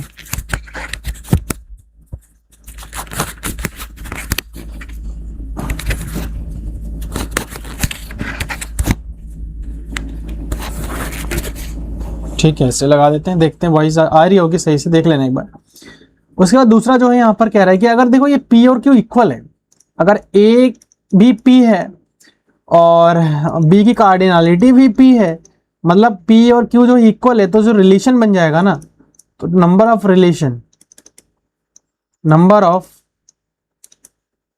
रिलेशन जो हमारा बन जाएगा ना, 2 की पावर जो है टी स्क्वायर, इस प्रकार से हमारा बन जाएगा। तो ये टोटल नंबर ऑफ रिलेशन बन जाएगा जब दोनों की कार्डिनलिटी क्या हो जाए, हमारा बराबर हो जाए, मतलब पी और क्यू क्या हो जाए, बराबर हो जाए।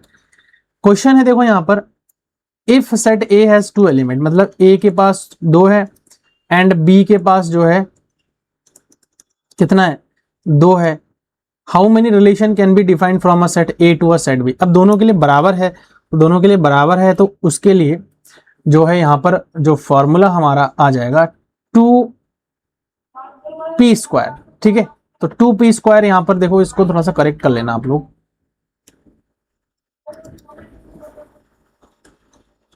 तो यहां से जो रिलेशन हमारा टोटल बन जाएगा वो बन जाएगा 2p²। तो 2p हमारे पास कितना है देखो p, क्योंकि p ये दोनों ही हमारे पास क्या है, p बराबर ही है, तो जो है यहाँ पर क्या आ जाएगा, p यहाँ पर आ जाएगा 2 और इसका आ जाएगा स्क्वायर, तो 2 into 4 that is equals to 8। तो यहाँ पर टोटल जो रिलेशन बन जाएंगे वो 8 रिलेशन बन जाएंगे। ठीक है, टाइप्स ऑफ रिलेशन में आपको पता है कि रिफ्लेक्सिव रिलेशन आता है, जो कि खुद का खुद के साथ रिलेशन बनता है ना, खुद का खुद के साथ जो है रिलेशन बनाता है for all A belongs to A के लिए। मतलब अगर ए सेट के अंदर मान के चलो कि 3 एलिमेंट है, तो ये सेट तभी हम रिफ्लेक्सिव कह सकते हैं जब ये वाला कंडीशन जरूर हो, सॉरी बी कॉमा बी और सी कॉमा सी। बाकी कौन एलिमेंट है क्या है नहीं है पता नहीं है, लेकिन ये 3 जरूर होना चाहिए, तभी हम कह सकते हैं। नेक्स्ट देखो, ये एग्जांपल है, कह रहे कि ए हमारे पास एक सेट है, the R is the relation on A defined R is equal to 1 1 2 2 3 3। तो ये जो रिलेशन है वो किस प्रकार का रिलेशन है, किस प्रकार का, देखो 1 1 2 2 3 3 भी है, तो ये हमारा जो है रिफ्लेक्सिव रिलेशन बन जाएगा। कैसा रिलेशन बन जाएगा, रिफ्लेक्सिव। क्लियर। सिमेट्रिक रिलेशन में ये कहता है कि देखो, जब ए और बी हमारा सेट ए में से आएगा ना, इस ए में से आ रहा है, तो अगर ए कॉमा बी आर में हो तो बी कॉमा ए भी हमारा सॉरी आर में होना चाहिए। ये जरूरी है, ये जरूरी है कि अगर ए कॉमा बी आर में है तो बी कॉमा ए भी हमारा किस में होना चाहिए, आर में होना चाहिए। इसका मतलब क्या है कि अगर ए आर बी के साथ रिलेट है, इट इम्प्लाई बी का भी ए के साथ, बी का भी ए के साथ रिलेशन बनना चाहिए। ये चीज कहता है हमारा सिमेट्रिक रिलेशन।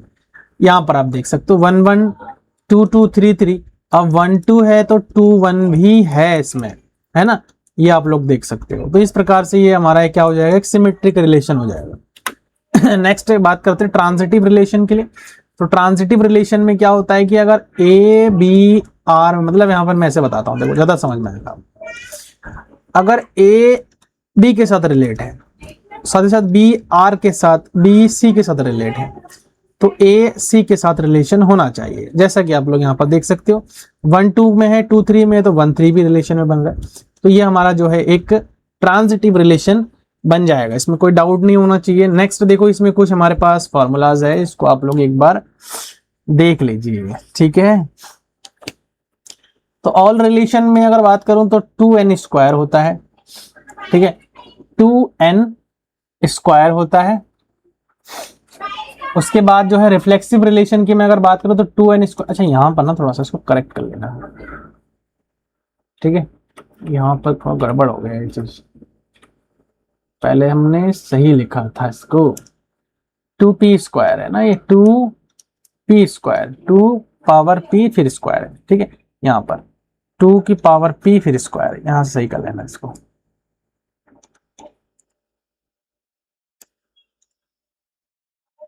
ये हो गया।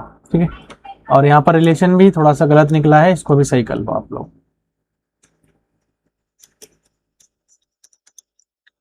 2p², तो यहाँ पर 2p का वैल्यू है 2, उसके पावर 2, तो यहाँ से 2 की पावर 4, तो 2 दूनी 4 दूनी 8 दूनी 16, तो यहाँ पर 16 नंबर यहाँ पर आ जाएगा। ठीक है, तो ये यहाँ से देख लीजिएगा, ये आ गया। रिफ्लेक्सिव रिलेशन के लिए ये फॉर्मूला है और इररिफ्लेक्सिव के लिए ये फॉर्मूला है। वैसे मैंने रिफ्लेक्सिव बताया नहीं, जरूरत उतना है नहीं, वैसे रिलेशन तो आपकी उसमें ज्यादा नहीं है, लेकिन सेट थ्योरी कवर कर रहे हैं तो मुझे लगता है कि थोड़ा सा करना जरूरी था, तो मैंने आपको बता भी दिया है। सिमेट्रिक के लिए ये आता है, आप लोग देख लीजिएगा इसको, बाकी नोट्स तो आपको मैं दे ही दूंगा, तो इसको भी आप लोग एक बार उतार लेना, ठीक है, कभी जरूरत पड़ जाती है, क्योंकि कई बार ऐसा भी होता है कि भाई टीजीटी पीजीटी वगैरह में ये सब बहुत ज्यादा पूछा जाता है, तो इस चीज के लिए थोड़ा सा हमें ध्यान रखना है। क्लियर। फंक्शन पर बात करते हैं। Function is a relation between two sets in which each element of the first set is associated with exactly one element of the second set। देखो फंक्शन ना एक प्रकार का मशीन होता है, function is like a machine. Function is like a machine मैं कह रहा हूं कि मान के चलो कि एक मशीन है हमारे पास, ठीक है, और इसका मैं एक बढ़िया सा पेड बना देता हूं ऐसे, और यहां से मैं इसका आउटपुट बनवाता हूं। अब मैं ना यहां से क्या कर रहा हूं, यहां से मैं क्या कर रहा हूं, मान के चलो कि ये डबल कर देता है, पैसा है, पैसा मान के चलो मैं पैसा डालता हूं यहां से क्या डालता हूं मैं, पैसा बनाने की मशीन है, पैसा बनाने की मशीन लिख देता हूं मैं यहां थोड़ा फनी वे में, पैसा बनाने की मशीन,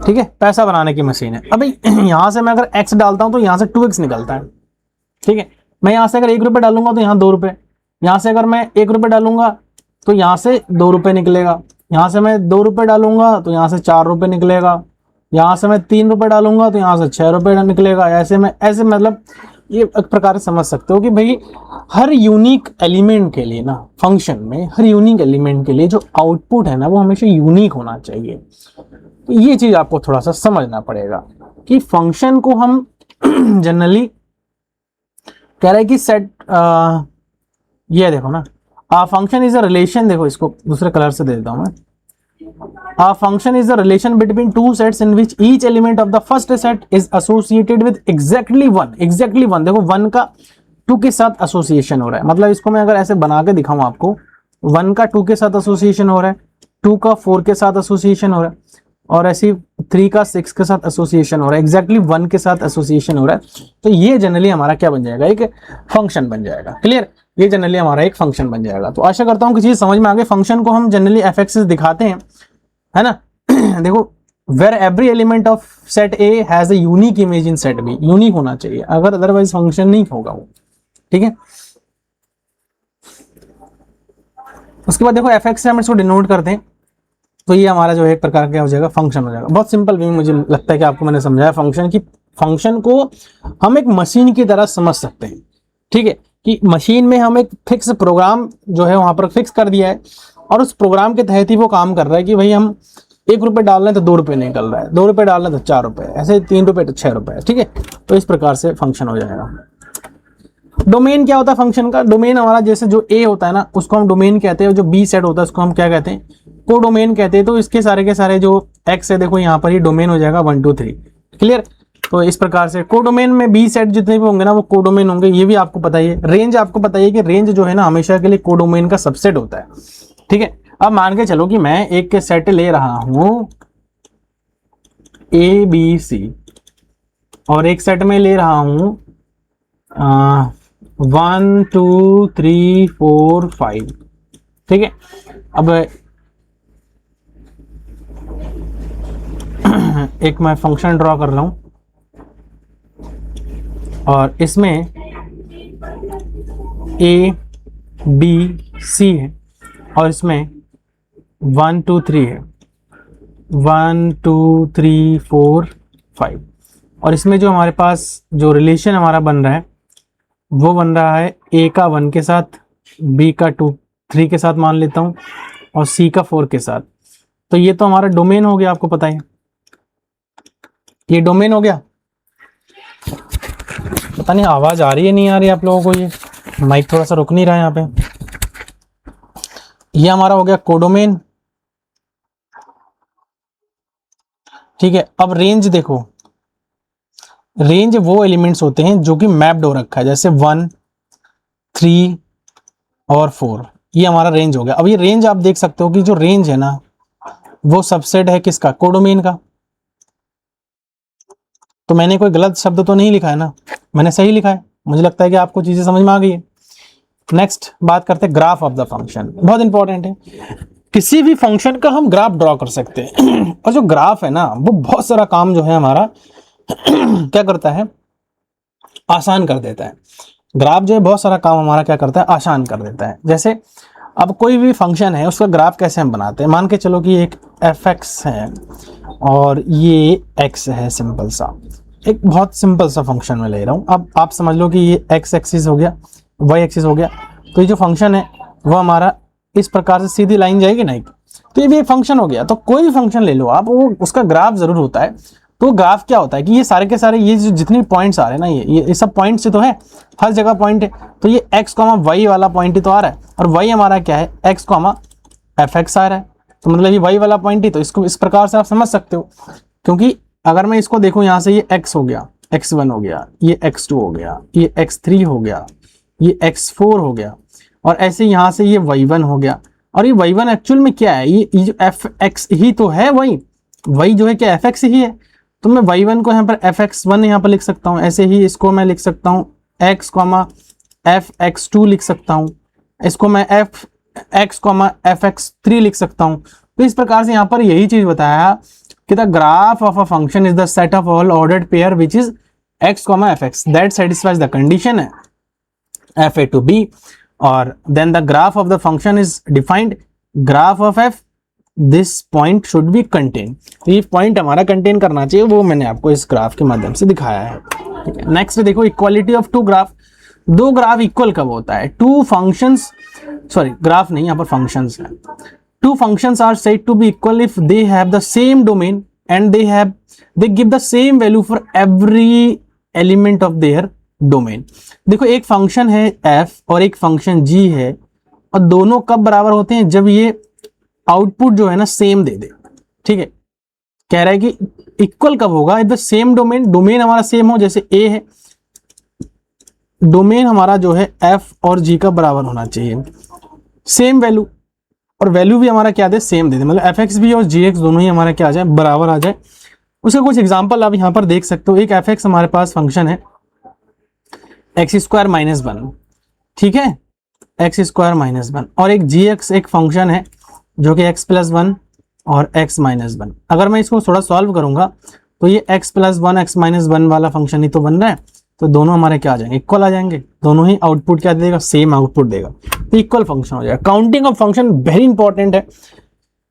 धीरे धीरे हम आगे बढ़ रहे हैं, तो धीरे धीरे हमारा जो लेवल है वो अप हो रहा है ना।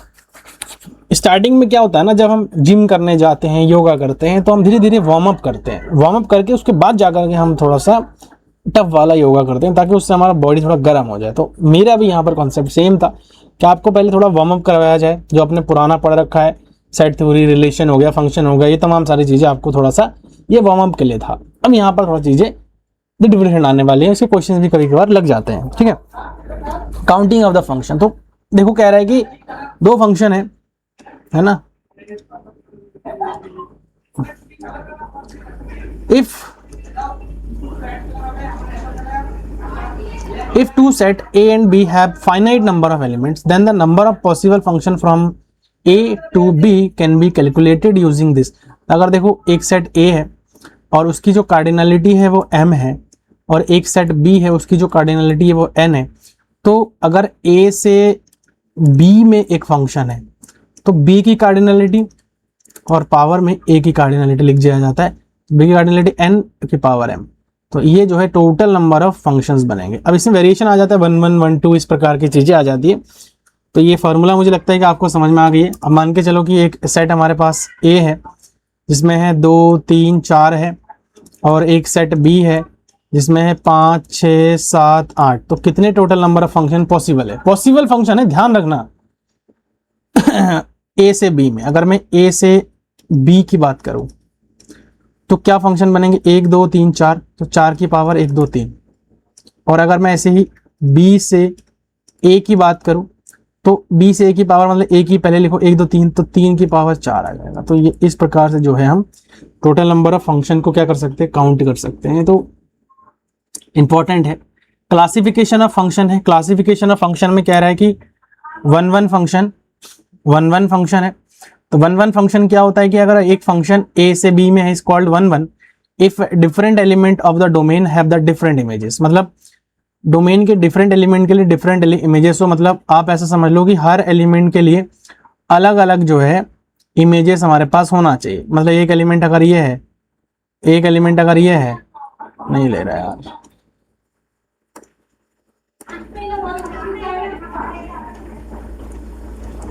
ये हो गया ना, ये एलिमेंट हो गया हमारे, ठीक है। तो इसका इमेज ये बन रहा है, इसका इमेज ये बन रहा है, इसका इमेज ये बन रहा है, इसका इमेज ये बन रहा है। तो ये जो है हमारा क्या हो जाएगा, वन वन फंक्शन हो जाएगा। मतलब फंक्शन का हर फंक्शन का जो है इमेज हमारा क्या हो जाए, क्या होना चाहिए, अलग अलग होना चाहिए, डिफरेंट इमेज होना चाहिए, ठीक है। तो वन वन फंक्शन होता है। ऐसे ही one one function by graph, graph से वन वन फंक्शन को कैसे निकाल सकते हैं। देखो हॉरिजॉन्टल लाइन टेस्ट होता है, बहुत इंपॉर्टेंट है। कभी कभी वन वन फंक्शन के लिए ग्राफ की जरूरत हमें पड़ती है। अब कब कौन सी चीज जरूरत पड़ जाए ना, ये चीज नहीं पता होता, तो ये थोड़ा सा आपको ध्यान रखना है, ठीक है। देखो यहाँ पर हॉरिजॉन्टल लाइन टेस्ट है, every horizontal line intersect the graph at most once. अगर एक बार, एट मोस्ट का मतलब क्या है, देखो दो चीजें है, एक आता है एट मोस्ट, एक आता है एट लीस्ट। ये कम से कम और ये अधिकतम, अधिक से अधिक एक पॉइंट पर ही कट करना चाहिए, उससे कम नहीं। देखो यहां पर कह रहे हैं कि any horizontal line y is equal to C draw on the graph intersect the graph at most one point then the function is called the one one.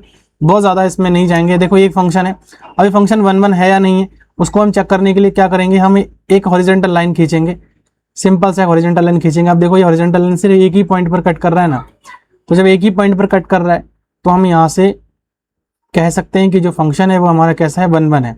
अब मान के चलो मैं यहाँ से कहीं से भी खींच लो, कोई दिक्कत नहीं, यहाँ से खींच दे रहा हूँ तो ये एक ही पॉइंट पर कट कर रहा है। ऐसे मैं यहाँ से खींच रहा हूँ तो भी ये एक ही पॉइंट पर कट कर रहा है। तो इसका मतलब क्या है कि ये जो है हमारा फंक्शन कैसा हो जाएगा, एक वन वन फंक्शन हो जाएगा, और यही हमारा हॉरिजॉन्टल लाइन टेस्ट है, ठीक है। अब ये है, देखो इसमें मैं क्या कर रहा हूँ, एटमोस्ट वन कहा था, लेकिन यहाँ पर एटमोस्ट मतलब अधिकतम अधिकतम होना चाहिए। अब यहाँ पर तो ये एक पॉइंट, यहाँ पर देखो ये दूसरा पॉइंट आ रहा है ना, एक ही पॉइंट पर कट करना चाहिए, तो इसका मतलब ये नॉट वन वन, ये one one not one one, ये वन वन हमारा फंक्शन नहीं है। तो ये इस प्रकार से आप ऐसे समझ सकते हैं, एक ही पॉइंट पर कट करना चाहिए। Number of one one function बहुत इंपॉर्टेंट है, अब धीरे धीरे चीजें आ रही है। Number of one one function क्या है कि देखो वन वन फंक्शन क्या है, वन वन फंक्शन होने के लिए ना कि जो m की वैल्यू है वो हमेशा के लिए छोटी बराबर होनी चाहिए n की वैल्यू से। मतलब अगर एक सेट A है उसकी कार्डिनलिटी m है और एक सेट B है उसकी कार्डिनलिटी n है, तो जो B की कार्डिनलिटी है ना, जो B की कार्डिनलिटी है वो हमेशा के लिए बड़ी होनी चाहिए A की कार्डिनलिटी। अब आप कहोगे सर आप कैसी बातें करते हैं, तो जी हाँ ऐसी ही बातें हैं। अब A वन वन का मतलब क्या है कि भैया इमेज हमेशा के लिए क्या होना चाहिए, वन वन होना चाहिए, मतलब बी में ज्यादा एलिमेंट होनी चाहिए। ए में अगर ज्यादा एलिमेंट हो गए तो फंक्शन वन वन नहीं कहलाएगा। ए में हमेशा कम एलिमेंट ही होना चाहिए। मान के चलो कि 1 2 3 4 5 एलिमेंट इधर हो गए, 1 2 3 4 एलिमेंट इधर हो गए, तो देखो अब मैं यहाँ पर क्या करता हूँ, मैपिंग करवा रहा हूँ, सिंपल मैपिंग करवा रहा हूँ। इसका मैपिंग इसके साथ हो गया, इसका मैपिंग इसके साथ हो गया, इसका मैपिंग इसके साथ हो गया, इसका मैपिंग इसके साथ हो गया, लेकिन ये एक एलिमेंट खाली रह गया। हम इसके लिए क्या कहेंगे, हम इसके लिए तो नहीं कह सकते ना कि ये फंक्शन वन वन है। वन वन होने के लिए तो भैया हर एलिमेंट का सिंगल सिंगल इमेज बनना चाहिए। तो यही कंडीशन है कि देखो इसमें एलिमेंट हमारा क्या है, इसमें हमारा जो ए की कार्डिनलिटी है वो ज्यादा है बी की कार्डिनलिटी से, जिसके वजह से ये हमारा वन वन फंक्शन नहीं बन पा रहा है। तो हमेशा के लिए ध्यान रखना, अगर कभी भी फंक्शन हमारा वन वन है तो वन वन के लिए ये कंडीशन होना बहुत जरूरी है ना। ये देखो यहाँ पर ये n जो है ग्रेटर होना चाहिए m से, और जब होगा तब n p m होगा, अदरवाइज अगर छोटा है, देखो ये वन वन फंक्शन, एक भी वन वन फंक्शन नहीं बनेगा, तो ये जीरो आ गया, सिंपल सा जीरो आ गया है, आ गया ना। देखो अगर a की कार्डिनलिटी बड़ी है b की कार्डिनलिटी से, तो उस कंडीशन में देखो ये बड़ी है ना, n छोटी हो जाती है, जीरो वन वन फंक्शन बने। यहाँ तक कोई वन वन फंक्शन नहीं बन पा रहा है यहाँ पे, और अगर बड़ी है तो उस कंडीशन में ये हमारा फॉर्मूला रहेगा, इस चीज का ध्यान रखना है। मैनी वन फंक्शन देखो कोई फंक्शन अगर 1 1 नहीं है ना तो मेनी वन हो जाएगा, ठीक है। A function f a to b is called the many one function if two or more different elements of the domain have the same image in the codomain। तो ये कंडीशन हमारा हो जाएगा जो कि सेटिस्फाई नहीं होगा। मतलब कैसा कि कोडोमेन है और ये डोमेन है ना, 1 2 3 1 2 3 4 ये सेम आ गया है ना, सेम आ गया। जैसे y बराबर एक्स स्क्वायर या फिर आप एफ एक्स बराबर एक्स स्क्वायर मान लो, एक तो -2 के लिए करोगे ना तब भी हमारा 4 आएगा, और एक +2 के लिए करोगे तब भी हमारा 4 आएगा, ठीक है। ये f -2 और f +2 तो 4 4 ही आएगा, तो दो सेम वैल्यू आ रहा है, दो डिफरेंट एलिमेंट्स के लिए वैल्यू सेम आ रहा है, तो मैनी वन हो गया। 1 1 नहीं होगा फिर मैनी वन हो गया। एग्जाम्पल आप देख सकते हो यहाँ पर, ये दे ही रखा है मैंने ऑलरेडी, इस प्रकार से आप यहाँ पर देख सकते हो, ठीक है। दोनों अलग अलग है लेकिन वैल्यू क्या है, सेम आ रहा है, तो ये मैनी वन हो जाएगा। ग्राफ में क्या है कि इसमें देखो, अ function is many one if the horizontal line intersect the graph eight more than 1 point. अगर एक से ज्यादा पॉइंट पर कट कर जाए तो वो मैनी वन हो जाएगा। अब जैसे ये ग्राफ है ना, तो ये मैनी वन हो जाएगा। या अगर देखो ये कट कर रहा है, यहाँ पर कट कर रहा है और एक यहाँ पर कट कर रहा है, तो ये फंक्शन मैनी वन हो जाएगा। ये वही है, एफ एक्स बराबर एक्स स्क्वायर का एग्जाम्पल ही है ये, तो ये हमारा मैनी वन फंक्शन है, ठीक है। यहाँ पर जो हॉरिजॉन्टल लाइन टेस्ट है फेल हो गया, इसका मतलब वो मैनी वन फंक्शन कहलाएगा। तो ये चीज है, बहुत आसान है। ऑन टू फंक्शन में क्या होता है ना कि जो रेंज है ना वो कोडोमेन के बराबर हो जाता है। मतलब कोई भी एलिमेंट खाली नहीं होना चाहिए, जो रेंज है वो हमेशा के लिए कोडोमेन के बराबर होना चाहिए। जैसे ए है बी है तो एफ ए है, F2 B है, F3 C है, तो आप देख सकते हो कि ये सारे के सारे रेंज इतना आ गया, कोडोमेन इतना आ गया है, और ये है हमारा रेंज जो है इसका इतना आ गया है, ठीक है। तो इस प्रकार से जो है आप लोग यहाँ पर देख सकते हो कि 1 2 फंक्शन भी क्या है, 1 2 फंक्शन में हमारा रेंज कोडोमेन के बराबर होना चाहिए। मतलब जो कोडोमेन है उसका कोई भी एलिमेंट यहाँ का खाली नहीं, इसका प्री इमेज इधर एग्जिस्ट करना चाहिए, हर एलिमेंट का प्री इमेज एग्जिस्ट करना ही चाहिए। ये सब चीजें हैं, ठीक है। उसके बाद देखो number of onto function के लिए, ऑन टू फंक्शन के लिए बड़ी इंपॉर्टेंट चीज, अभी जैसे मैंने आपको 1 1 फंक्शन का बताया था, 1 1 फंक्शन के लिए 1 1 फंक्शन के लिए देखो मैं बता रहा हूं यहाँ पे, अगर a की कार्डिनलिटी m है और b की कार्डिनलिटी n है, तो मैंने आपको बताया था कि जो a की कार्डिनलिटी है वो हमेशा के लिए कम या बराबर होना चाहिए b की कार्डिनलिटी से। तो ये हमारा क्या था 1 1 के लिए, और ऑन टू के लिए जस्ट इसका उल्टा है। उल्टा क्या है कि जो a की कार्डिनलिटी है वो बड़ी होनी चाहिए b की कार्डिनलिटी से। समझ आया? तो a की कार्डिनलिटी हमेशा के लिए बड़ी होनी चाहिए b की कार्डिनलिटी से, तभी जाकर के 1 1 कहलाएगा। और उसके लिए number of 1 1 onto function निकालने का ये फॉर्मूला है। If the graph of f intersects every line parallel to x, x is the f is onto और सर्जेक्टिव अदरवाइज नॉट। क्या कह रहा है कि the graph of f intersects every line parallel to x axis, ठीक है। तो function हमारा कैसा हो जाएगा, जो है ऑन टू हो जाएगा। समझ में आया? ऑन टू हो जाएगा। ऑन टू के लिए कंडीशन क्या है कि इधर का कोई भी एलिमेंट हमारा खाली नहीं होना चाहिए, ठीक है, खाली नहीं होना चाहिए। तो आप देख लो यहाँ पर भैया ज्यादा पॉइंट पर ये कट कर रहे हैं parallel to X axis. If the graph of f intersects every line parallel to X axis, ठीक है, intersect every line parallel to X axis. आप कोई भी कितने भी लाइन ले लो, देखो एक्स एक्सिस के पैरेलल है और वो कट कर ही रहा है, वो कट कर ही रहा है, करेगा ही करेगा 2 पॉइंट पर, तो हमारा जो है वो ऑन टू फंक्शन हो जाएगा। तो ग्राफ से भी आप निकाल सकते हो। इस चीज को बड़े ध्यान से देखना कि the graph of intersects every line parallel to X axis, ठीक है। तो जो ग्राफ है ना वो हमारा एक्सिस के पैरेलल जितने भी लाइंस बना रहे हैं, every line parallel to X axis, वो हमारा इंटरसेक्ट करना चाहिए ग्राफ, अदरवाइज नहीं होगा वो ऑन टू फंक्शन। तो ये हो गया 1 1 ऑन टू फंक्शन, जिसको हम बाइजेक्शन बोलते हैं। बाइजेक्शन का कंडीशन क्या है कि बाइजेक्शन में हमेशा के लिए ना देखो फंक्शन 1 1 भी हो जाए और ऑन टू भी हो जाए, ये 2 कंडीशन सेटिस्फाई होना चाहिए। और 1 1 के लिए आपको मैंने बताया था कि अगर फंक्शन 1 1 है तो a की जो कार्डिनलिटी है वो हमेशा के लिए छोटी होनी चाहिए b की कार्डिनलिटी से। और ऑन टू कंडीशन मैंने बताया था कि जो a की कार्डिनलिटी है वो बड़ी होनी चाहिए b की कार्डिनलिटी से। अब इन दोनों कंडीशन को अगर मिला दिया जाए तो a की कार्डिनलिटी b की कार्डिनलिटी के क्या होनी चाहिए, बराबर हो जाएगा। तो वही कंडीशन यहाँ पर आ गया। और नंबर ऑफ बाइजेक्टिव फंक्शन, उसके लिए हम यहाँ पर फैक्टोरियल n हो जाएगा, सिंपल सा, ठीक है, समझ में? तो फैक्टोरियल n हो जाएगा। ऐसे क्वेश्चंस भी करेंगे। कैंटर्स थ्योरम में देखो, कैंटर्स थ्योरम ये कह रहा है कि there is no function from a set A to its power set. तो मतलब ए कोई भी ऐसा फंक्शन एग्जिस्ट नहीं करेगा ए से उसके पावर सेट में, ठीक है। और ए की कार्डिनलिटी हमेशा के लिए क्या होगी, छोटी होगी उसके पावर सेट से। तो बहुत जनरल सी बात है, ठीक है। जरूरत पड़ेगी तो उसका यूज कर लेंगे, अदरवाइज नहीं कर सकते, ठीक है। नेक्स्ट आते हैं, कुछ क्वेश्चन सॉल्व करते हैं। ओके, हमने बहुत सारा चीजें किया है।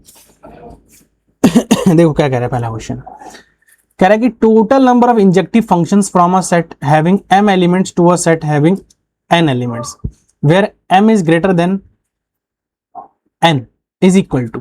देखो total number injective function from a set, देखो मान के चलो कि एक सेट a से b में जा रहा है और इसकी जो है वो m है, कार्डिनलिटी इसकी जो है n है, लेकिन इन्होंने क्या बताया कि जो m है वो बड़ी है n से।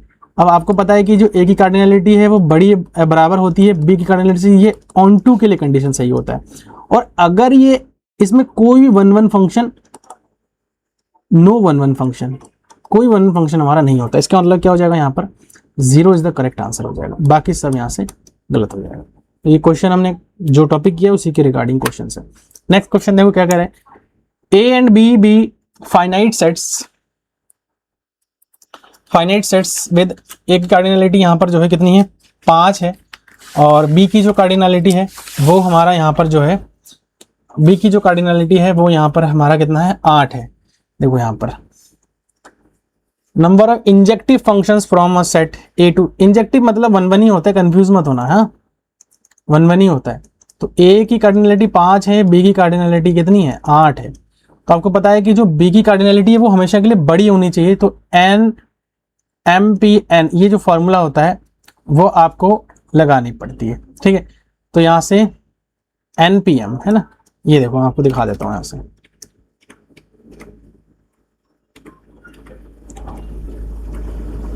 ये देखो npm वाला है ना, ये फॉर्मूला आता है। तो ये फॉर्मूला हम यहाँ पर क्या करेंगे, लगाएंगे, ठीक है। तो यहाँ पर जो है इस फॉर्मूला को यहाँ पर लगाएंगे, अप्लाई करते, कहाँ चला गया, ये हो गया। तो यहाँ से क्या आ जाएगा, 8p3, तो यहाँ से आ जाएगा 8 फैक्टोरियल, 3 फैक्टोरियल और 8 - 3 that is equal to 5 factorial.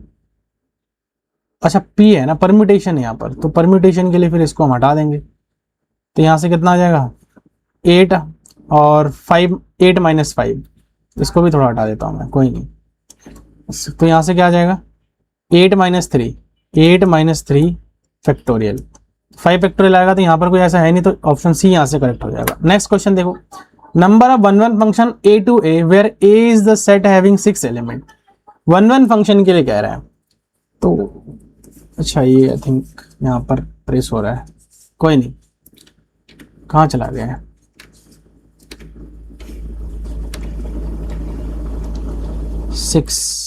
Fourth question करनी है ना हमें, थर्ड वाला हो गया, नहीं थर्ड वाला भी हमें करना है। अब देखो वन वन फंक्शन के लिए कहा जा रहा है, तो वन वन फंक्शन के लिए देखो, वन वन फंक्शन का वही चीज है कि ए से ए में कह रहा है, ए से ए में ही मैपिंग हो रहा है, और number of one one function जिसमें ए में भी 6 एलिमेंट है और बी में भी 6 एलिमेंट है। अब आप यहाँ पर कहोगे कि भाई दोनों की जो कार्डिनलिटी बराबर है, तो इसका मतलब जो है हम फैक्टोरियल एन वाला फॉर्मूला, तो जी नहीं, यहाँ पर आपको फैक्टोरियल एन वाला फॉर्मूला नहीं लगाओगे, वैसे होना तो वैसे ही है, लेकिन यहाँ पर 6p6 लगाओगे, और 6p6 आप फैक्टोरियल 6 भी कर सकते हो। देखो 6 factorial upon 6 - 6 that is equal to 0 factorial, तो 6 फैक्टोरियल यहाँ से आंसर आ जाएगा। तो n फैक्टोरियल करके भी आप कर सकते हो, ऐसा कुछ नहीं है। नेक्स्ट जो है यहाँ पर देखो, ए की कार्डिनलिटी n है, बी की कार्डिनलिटी है, then the which condition must be hold. Injective के लिए 1 1 है, फिर 1 1 के लिए पूछा है इन्होंने, तो 1 1 के लिए कंडीशन होता है कि ए की कार्डिनलिटी हमेशा के लिए छोटी होनी चाहिए बी की कार्डिनलिटी से, मतलब जो m है वो छोटी होनी चाहिए n से, तो m है वो छोटी होनी चाहिए m से, m है छोटी और बराबर भी हो सकती है, तो डी ऑप्शन यहां से क्या हो जाएगा हमारा, ठीक है, डी ऑप्शन यहां से करेक्ट हो जाएगा।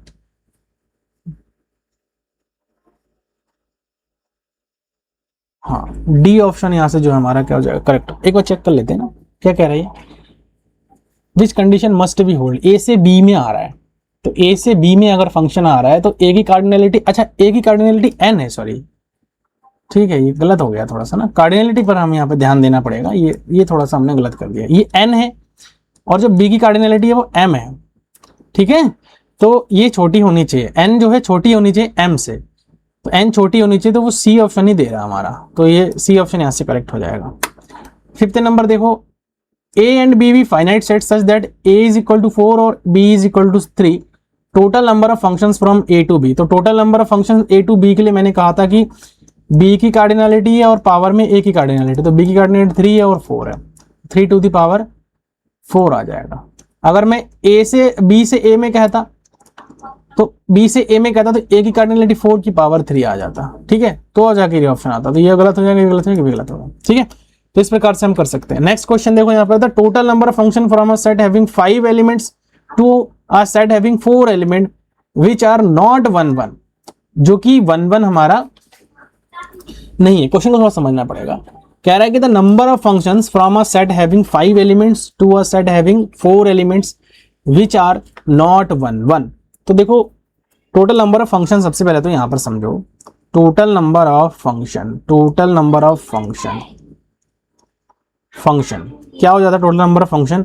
यहां से कह रहा है कि फ्रॉम अ सेट 5, मतलब अगर ए की कार्डिनलिटी देखें तो 5 है और बी की कार्डिनलिटी अगर मैं देखूं तो 4 है, तो ए से बी में जा रहा है, तो मतलब 4 की पावर कितना हो जाएगा, 5 हो जाएगा। अब 1 1 फंक्शन के लिए देखो एक कंडीशन आता है, देखो ए की जो कार्डिनलिटी है ना वो हमारे पास कितना है, 5 है, और जो बी की कार्डिनलिटी है, बी की जो कार्डिनलिटी है वो 4 है। तो मैंने आपको बताया था कि 1 1 फंक्शन होने के लिए ना हमेशा के लिए ध्यान रखना है कि कार्डिनलिटी छोटी होनी चाहिए, बी की कार्डिनलिटी से बराबर भी हो सकती है।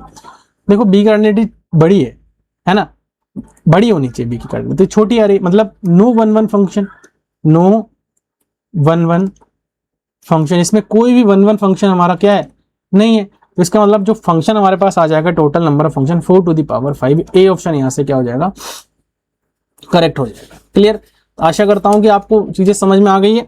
नेक्स्ट क्वेश्चन पर चलिए, फिर नेक्स्ट क्वेश्चन पर चले। नेक्स्ट जो क्वेश्चन आ रहा है, अरे एक बार, हाँ ठीक है, नेक्स्ट क्वेश्चन जो आ रहा है वो 7 नंबर है। The total number onto function from a set with 4 elements to a set with 2 elements. सबसे पहले तो यार ये चीज हमें देखना पड़ेगा ना कि एग्जिस्ट करेगा नहीं करेगा। देखो एक ए की कार्डिनलिटी है फ्रॉम अ सेट ए जिसकी कार्डिनलिटी 4 है और बी की कार्डिनलिटी कितनी है, 3 है। तो जो हमेशा के लिए ध्यान रखना, 1 1 फंक्शन में जो हमारे पास कार्डिनलिटी होती है ना वो ए की कार्डिनलिटी छोटी होनी चाहिए और बी की कार्डिनलिटी बड़ी होनी चाहिए। तो देखो यहां पर जो है बी की कार्डिनलिटी जो है ए की कार्डिनलिटी बड़ी होनी चाहिए ऑन टू फंक्शन के लिए, तो बिल्कुल सही है। इसका मतलब एग्जिस्ट करेगा ऑन टू फंक्शन, एग्जिस्ट करेगा तो ऑन टू फंक्शन के लिए हमारे पास कंडीशन क्या होता है, summation of r is equal to 1 to n n C r, ठीक है, और -1 टू द पावर आर और r to the power m, ये फॉर्मूला हमारे पास होता है। तो summation of r is equal to 1 to n हमारे पास कितनी है, n हमारे पास ये है, m हमारे पास ये है, तो 3 हो जाएगा यहाँ पर। तो यहाँ पर 3CR -1 to the power r हमारे पास कितनी है, r जो है अभी हमें पता लगेगा, फिर r की पावर m, m हमारे पास कितनी है, 4 है। तो यहाँ से लगाओ, देखो अब 1 रखेंगे पहले, तो 3C1 -1 to the power 1 r यानी कि 1 to the power 4 plus 3C2 -1 to the power 2, और यहाँ पर जो है कितना हो जाएगा, r का वैल्यू 2 है, 2 the power 4 plus 3C3 -1 to the power 3 और यहाँ पर 3 टू द पावर 4, ठीक है। तो जब इसको आप कैलकुलेट करके देख लीजिएगा, इसका ना 14 आंसर आएगा पूरा। अब तो पता ही होगा आपको कैलकुलेट करना कैसे आता है, तो इसका ये भी गलत हो जाएगा, ये 14 इसका आंसर आ जाएगा, ये भी गलत हो जाएगा, ये भी गलत हो जाएगा, ठीक है। तो आशा करता हूँ कि ये क्वेश्चन भी आपको समझ में आ गया। बस ऐसे आपको कैलकुलेट करना है, ये थोड़ा सा बेसिक क्वेश्चन था, स्ट्रॉन्ग बनाना है आपको basic. The number of bijective function from a set A to itself. Bijective का मतलब क्या है, 1 1 ऑन टू फंक्शन, ठीक है। तो बाइजेक्टिव फंक्शन के लिए आपको पता ही है कि भाई बाइजेक्टिव फंक्शन के लिए भैया फैक्टोरियल 7 होगा, इसका आंसर सिंपल, बहुत आसान है।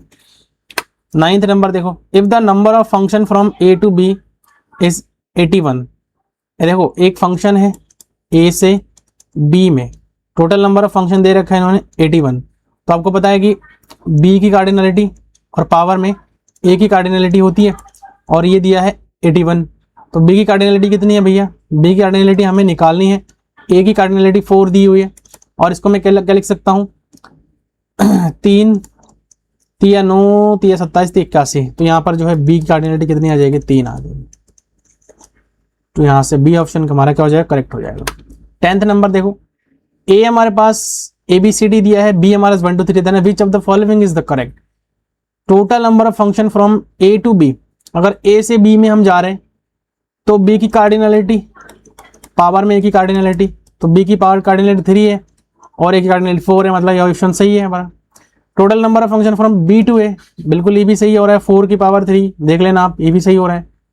सी ऑप्शन कह रहा है कि number of 1 1 function from B to A, तो 1 1 फंक्शन देखो यहाँ पर ए छोटा होना चाहिए लेकिन ये तो बड़ी है, तो मतलब कोई ऐसे एग्जिस्ट ही नहीं करेगा। Total number of onto function from A to B, formula आपके पास है, लाकर देख लेना, गलत ऑप्शन है, वैसे सही नहीं है, ठीक है। तो इस प्रकार से हम ए और बी, ये मल्टीपल सेलेक्टेड क्वेश्चन है, तो इस प्रकार से हम इसको कर सकते हैं। नेक्स्ट देखो 11 नंबर है, कह रहे हैं कि एच जो है हमारे पास 100 तक है, total number of non empty subsets of A of set of H such that the product of element in A is even. तो इवन होने के लिए आपको पता है कि वो उसके इवन नंबर होने चाहिए, एटलीस्ट एक तो इवन नंबर होना ही चाहिए। तो हम क्या करते हैं, देखो सबसे पहले तो एच की पावर सेट ऑफ एच निकालते हैं, पावर सेट ऑफ एच की कार्डिनलिटी निकाल लेते हैं, तो टोटल कितना हो जाएगा। अब देखो पावर सेट में एक नॉन एम्प्टी सेट भी होता है जो कि 5 होता है, तो उसको हमें हटाना है, मतलब आप देखो 100 एलिमेंट है तो जो है 2 की पावर यहाँ पर 100 आ जाएगा, -1 करेंगे। अब यहाँ पर देखो हमसे क्या पूछे, इवन पूछा, तो मैं अगर ऑड वाला निकाल लेता हूँ, ऑड के लिए निकाल लेता हूँ, तो ऑड के लिए सबसे पहले तो यहाँ पर ऑड कितने, 1 से 100 में ऑड 50 होते हैं हमारे पास, नंबर निकाल के देख सकते हो आप, नंबर ऑफ टर्म्स निकाल के देख सकते हो, तो 50 होते हैं। तो 2 की पावर 50 और -1 कर देना हमें, क्योंकि ऑड वाले में भी एक हमारे पास जो है कैसा नंबर आता है, एक एम्प्टी सबसेट आएगा ना, ये आ जाएगा। अब अगर मैं टोटल में से ऑड वाला घटा दूं, इवन वाला निकल जाएगा, हमसे पूछा ही क्या है, इवन पूछा है, तो 2 की पावर 100 -1, फिर -2 की पावर 50 माइनस माइनस यहाँ पर प्लस हो जाएगा, इससे कट जाएगा, 2 की पावर 100 -2 की पावर 50। ऑप्शन कौन सा सही आ रहा है, देखो ये ऑप्शन, इसको मैं ऑब्वियसली से लिख सकता हूँ 2 की पावर 50 और ब्रैकेट में 2 की पावर 50 माइनस, गड़बड़ हो गया, -1, तो ये ऑप्शन हमारा ए जो है यहाँ से करेक्ट है, ठीक है। तो आशा करता हूँ देखो आज की इस लेक्चर में जितने मैंने बताया वो आपको अच्छे से क्लियर हो गया, थोड़ा लंबा हो गया लेक्चर, कोई बात नहीं, ऐसी लेंदी लेक्चर होनी है। नेक्स्ट आता है कि हमारा व्हाट्सएप ग्रुप किस लिए बनाया गया है, वो है डाउट सेशन के लिए। एक डाउट सेशन आपके लिए मैं रखूंगा जिसमें आपके जितने भी डाउट्स होंगे ना उनको मैं सॉल्व करवाऊंगा, आपके डाउट्स क्लियर करवाऊंगा विद लाइव क्लास, ठीक है। तो वो आप डाउट इस ग्रुप को ज्वाइन कर लीजिए, यहाँ पर आप भेज सकते हो, क्लियर।